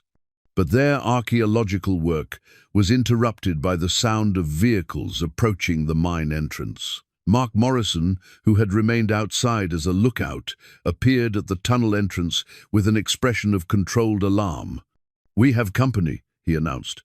"3 SUVs with Illinois plates, and they're not here for sightseeing." Through the tunnel entrance, they could see Heinrich Müller and at least 6 associates organizing what appeared to be a professional recovery operation. They had brought metal detectors, excavation equipment, and armed security personnel who were positioning themselves around the mine entrance. "They found us," Dr. Chase said grimly, "and they're planning to take everything." Emma continued photographing the items they had discovered, working with desperate efficiency to document as much as possible before Mueller's team reached the underground chamber. If we can't protect the physical items, at least we can preserve the evidence. Pete examined the tunnel system and identified a secondary exit that led to an abandoned access road on the far side of the mine property. We can get out through the maintenance tunnel, but we'll have to leave most of the items behind. No, Eli said firmly. My father spent 30 years protecting these families' heritage. We're not abandoning it now. Mrs. Patterson opened her leather satchel and revealed that she had been carrying more than authentication tools. Your father left instructions for exactly this situation, she said, producing a thick folder of legal documents. These are transfer orders, signed by federal authorities and witnessed by federal judges. They give us legal custody of recovered Holocaust assets, pending authentication and return to rightful owners. Are they legitimate? They're legitimate, and they predate any claims that Mueller might make by 30 years. She smiled with satisfaction. Your father was a railroad man, but he understood the importance of proper paperwork. The sound of metal detectors and excavation equipment was getting closer, but the legal documents gave them options they hadn't realized they possessed. Dr. Chase contacted federal authorities using a satellite phone, reporting the discovery of a major Holocaust asset cache and requesting immediate assistance to prevent the items from being stolen by people with fraudulent ownership claims. Help is coming, she announced, after a tense conversation with FBI agents in Chicago. But it's going to take at least 2 hours for them to get here. Then we hold them off for 2 hours, Eli decided, whatever it takes. The confrontation at the mine entrance was unlike anything Eli had imagined when he first bought Engine 447 6 weeks earlier. Heinrich Mueller stood at the head of a group that included armed security personnel, legal representatives, and what appeared to be professional treasure recovery specialists. They had positioned themselves to control access to the mine shaft while maintaining the appearance of a legitimate archaeological operation. Mr. Mercer, Mueller called out as Eli emerged from the tunnel, I believe you have something that belongs to my family. The list of rightful heirs that Emma had discovered in the underground chamber was still in her hands, dozens of names and addresses of Holocaust survivor families who had been searching for their heritage for 70 years. She held it up so Mueller could see it clearly. Actually, we have something that belongs to these families, she replied. Families whose possessions were stolen by your grandfather and his SS unit during the war. Mueller's composed demeanor slipped for the first time since they had met him. Those families are dead. Their claims died with them. No, they're not. Emma had been making phone calls throughout their recovery operation, and her research had connected them directly with survivors and their descendants. Rachel Rosenberg is 91 years old and lives in Brooklyn. She's been looking for her family's menorah since 1948. The Goldstein family has relatives in 3 countries who have been searching for their father's artwork. These families are very much alive, and they have legal rights to their heritage. Dr. Chase emerged from the tunnel, carrying the authentication equipment and legal documents that Mrs. Patterson had provided. Mr. Mueller, you should know that we've already contacted federal authorities about this discovery. FBI agents are en route to secure the site and protect these materials until proper authentication and return procedures can be completed. Dr. Chase, always the idealist, Mueller replied. But I'm afraid your federal authorities have no jurisdiction here. We have obtained local search and recovery permits, and we have legal documentation proving our family's ownership of items transported on Engine 447. Brennan stepped forward with a briefcase full of papers that looked impressive, but which Dr. Chase examined with obvious skepticism. These documents purport to show that your grandfather purchased artwork from Jewish families in occupied territories, she said after a quick review. But they're dated after the families were deported to concentration camps. You're claiming ownership based on transactions with people who were already dead. The dates on those documents have been verified by expert authenticators. Expert authenticators who work for auction houses that specialize in selling questionable Nazi-era acquisitions. Dr. Chase shot back. I know your operation, Mueller. You've been using forged documentation to claim ownership of Holocaust assets for 20 years. The standoff might have continued indefinitely, but it was interrupted by the arrival of law enforcement, not the federal agents they had called, but sheriff's deputies who appeared to be working with Mueller's team. The deputies positioned themselves to support Mueller's claim that he had legitimate authority to conduct the recovery operation. This is a lawful archaeological investigation, one of the deputies announced. These people are interfering with a permitted operation. Pete Morrison stepped forward with the confidence of someone who had lived in the community for 60 years and understood exactly how local politics worked. Deputy Williams, does your permitted operation include armed security personnel threatening local residents? Because I've got the county commissioner on speed dial, and I don't think he's going to appreciate finding out that his sheriff's department is helping outsiders intimidate Millbrook families. The threat of local political complications gave Mueller pause, but it also escalated the tension in a way that made everyone nervous. His security personnel were clearly prepared for physical confrontation, and the isolated location of the mine shaft meant that any violence would go unobserved by potential witnesses. Emma had been documenting the entire confrontation with her camera, and her next action surprised everyone involved. She began live streaming the standoff directly to social media platforms, narrating the situation for an audience that was growing by the minute. This is Emma Mercer reporting from outside Millbrook, Indiana, where my family has discovered a cache of Holocaust assets that my grandfather preserved for 70 years, she announced to her phone's camera. We're trying to return these items to the families they were stolen from, but we're being confronted by people who claim their Nazi relatives owned them legitimately. The live stream was immediately picked up and shared by Holocaust education organizations, Jewish community groups, and historical preservation societies. Within minutes, thousands of people were watching the confrontation and sharing the story across multiple platforms. "Young lady," Mueller said with barely controlled anger, "you're interfering with a legitimate legal process." "I'm documenting an attempt to steal Holocaust survivors' heritage," Emma replied, keeping the camera focused on Mueller and his team. "And now, thousands of people are watching you do it." The social media attention was having exactly the effect Emma had hoped for. Phone calls began arriving from news organizations, federal agencies, and advocacy groups who had been alerted to the situation by the viral video. Dr. Chase's contacts at the Holocaust Memorial Museum were mobilizing legal support, and Holocaust survivor organizations were demanding that law enforcement protect the recovered assets. But Mueller was also receiving phone calls, and his conversations suggested that he had backup plans that none of them had anticipated. Armed security personnel began positioning themselves more aggressively, and additional vehicles were arriving to reinforce his team. "Mr. Mercer," Mueller said, ending his phone conversation with an expression of cold determination, "you have 10 minutes to turn over any items you've removed from this site. After that, my associates will retrieve them by whatever means necessary." The threat was clear, but so was the response from the community that had rallied around Eli and Emma's mission. Cars began arriving from Millbrook, not just Pete Morrison's friends from the railroad community, but dozens of residents who had been following the story and understood its significance for their town's history.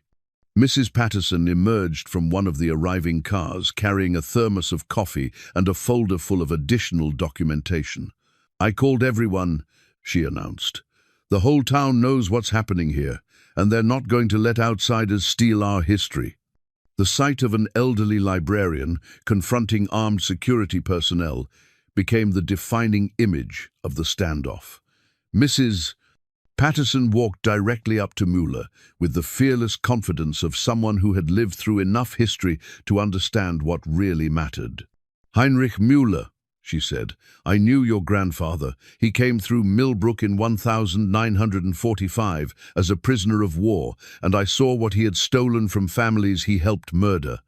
Your grandfather was a thief and a killer, and you're not going to profit from his crimes in my town." The personal confrontation broke the stalemate that had developed around legal technicalities and jurisdictional disputes. This was no longer about paperwork or permits. It was about moral responsibility and community values that ran deeper than any legal authority. Sheriff's deputies found themselves caught between their orders to support Mueller's operation and their responsibility to protect local residents who were clearly in the right. The live stream had attracted enough attention that any violence would be witnessed by thousands of people and would trigger federal intervention. Emma continued broadcasting as FBI agents finally arrived to take control of the situation. The federal authorities had jurisdiction over Holocaust asset recovery, and they immediately secured the mine site while beginning the process of authenticating the items and verifying the legal claims. "This is Agent Sarah Martinez with the FBI's art crime team," the lead agent announced. "This site is now under federal protection, pending completion of our investigation into recovered Holocaust assets.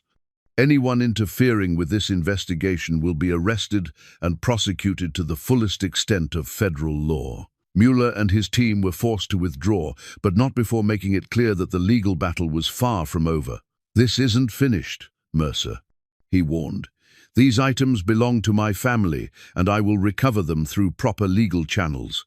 But as the FBI agents began cataloging the items in the underground chamber, the scope of Thomas Mercer's achievement became clear to everyone involved. They had preserved not just valuable artifacts, but an entire cross-section of European Jewish culture that had been targeted for destruction during the Holocaust. "Mr. Mercer," Agent Martinez said after examining the storage facility, "your father created one of the most significant private preservation efforts in Holocaust recovery history. The items in this chamber represent dozens of families whose heritage survived only because someone cared enough to protect it."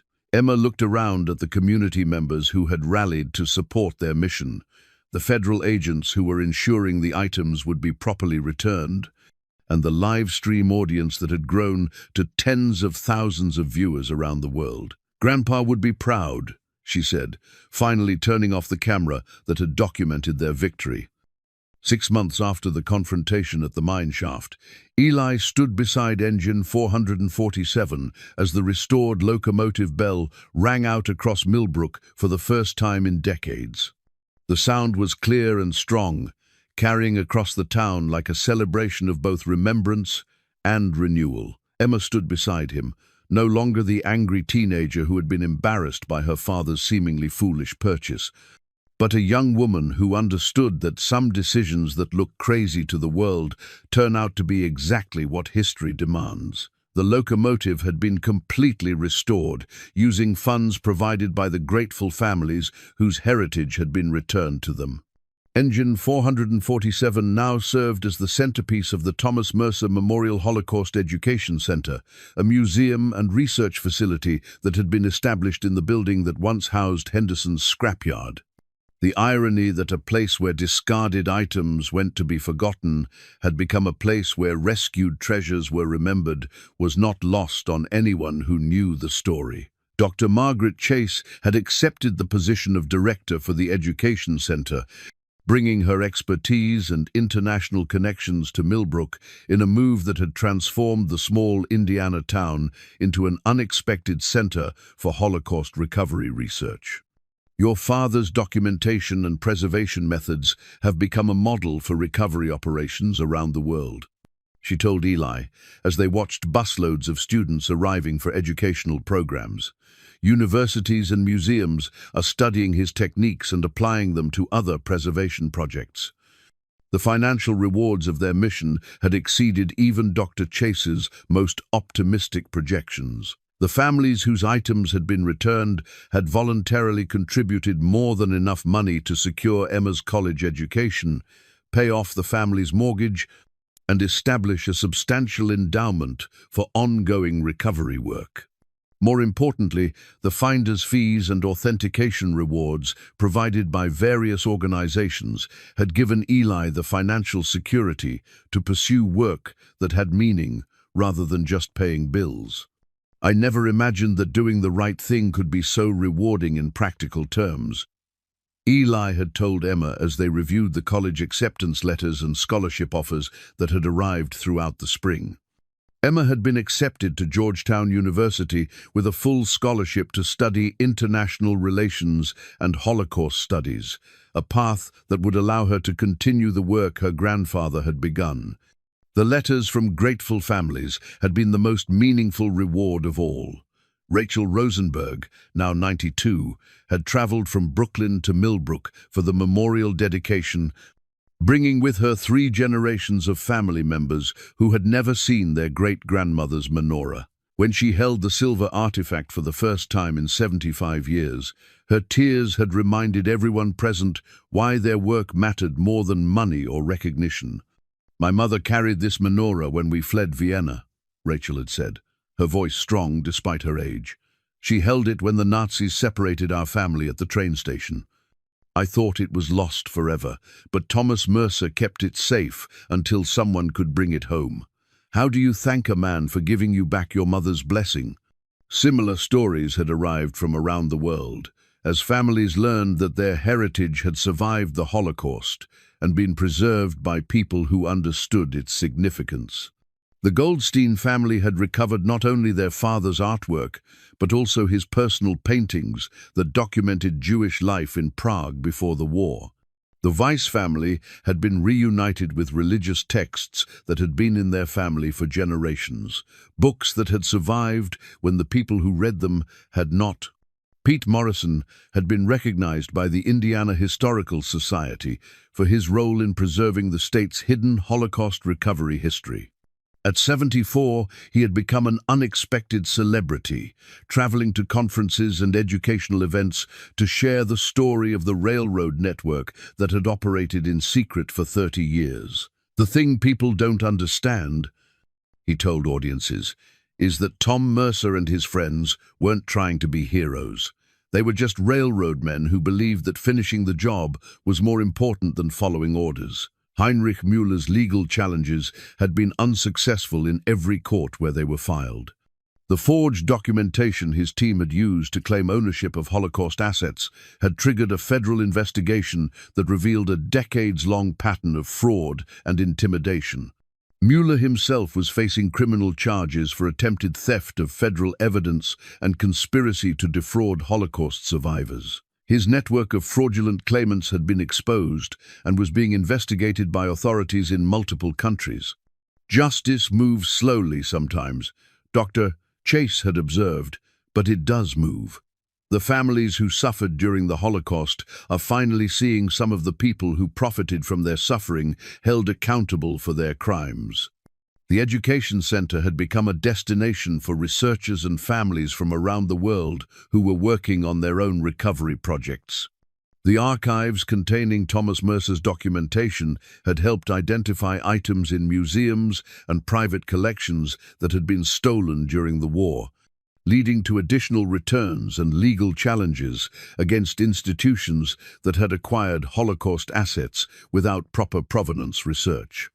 Emma had spent her summer break working as an intern at the center, helping to digitize documents and coordinate with international recovery organizations. Her experience had reinforced her decision to pursue a career in international justice and Holocaust education. "I want to help other families find what Grandpa helped preserve," she had told Eli. "There are still thousands of items out there waiting to be returned to the right people." The restored locomotive bell that now served as the symbol of the memorial center had been polished until it gleamed like new metal, but it carried the patina of age and history that reminded visitors of the long journey from theft to recovery to return.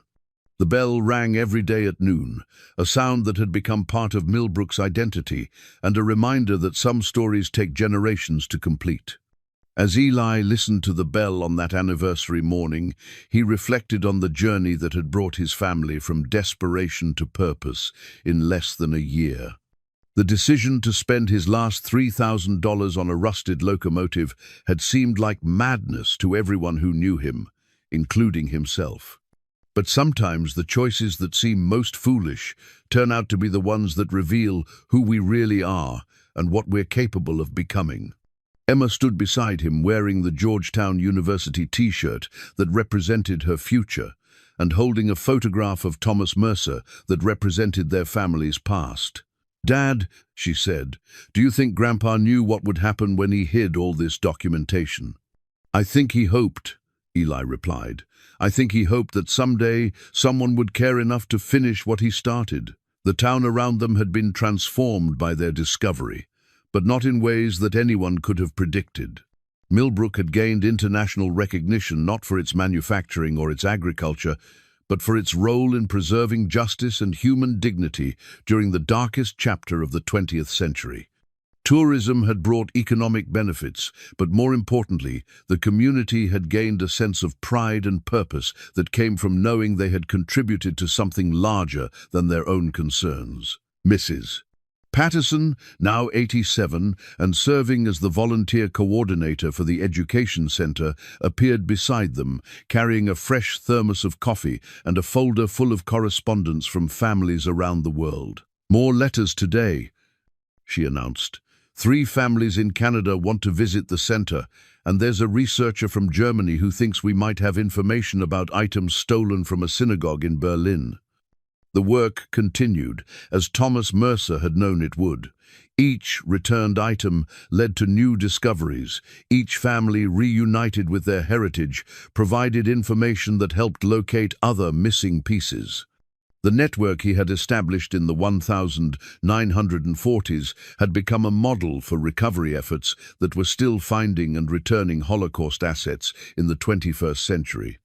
As the bell finished ringing and its sound faded across the town, Eli put his arm around Emma's shoulders and smiled at the locomotive that had changed their lives. Engine 447 would never run again, but she had completed the most important journey of all, the journey from symbol of destruction to symbol of hope, from evidence of humanity's capacity for evil to proof of its capacity for justice. "You know what I think Grandpa would say if he could see all this?" Emma asked. "What?"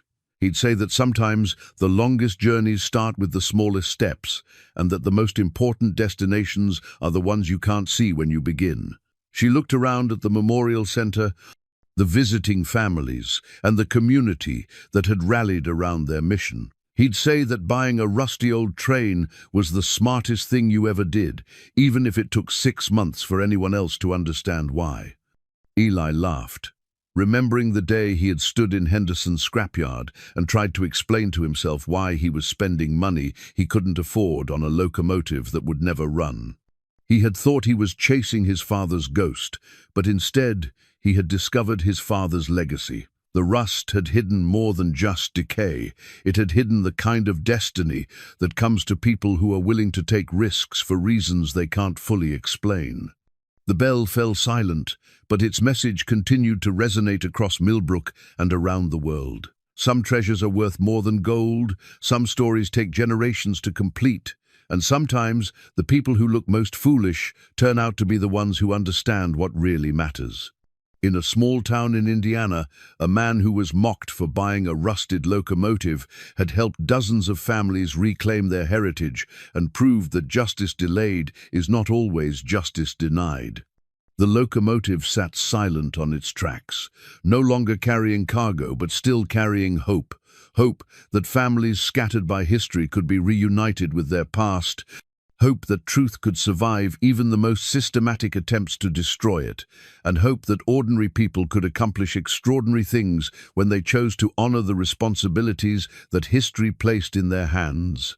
Thomas Mercer's mission was complete, but his legacy continued in the lives of the families who had recovered their heritage, the community that had learned the power of standing up for justice, and the daughter who would carry his commitment to human dignity into the next generation. The bell would ring again tomorrow, and the day after that, as long as there were stories to remember and families to serve.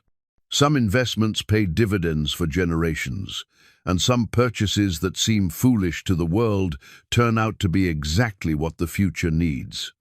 In Millbrook, Indiana, a rusted locomotive had taught an entire community that the most valuable things in life are often the ones that can't be measured in dollars and cents. Things like justice, memory, and the courage to do what's right even when everyone thinks you're crazy. The town no longer laughed at the man who bought a train that would never run. Instead, they honored him as the man who understood that some journeys are worth taking even when you can't see the destination, and some risks are worth taking even when you can't afford the cost. Eli Mercer had bought more than a locomotive that day. In Henderson's scrapyard, he had bought the chance to complete his father's work and discover who he was meant to become.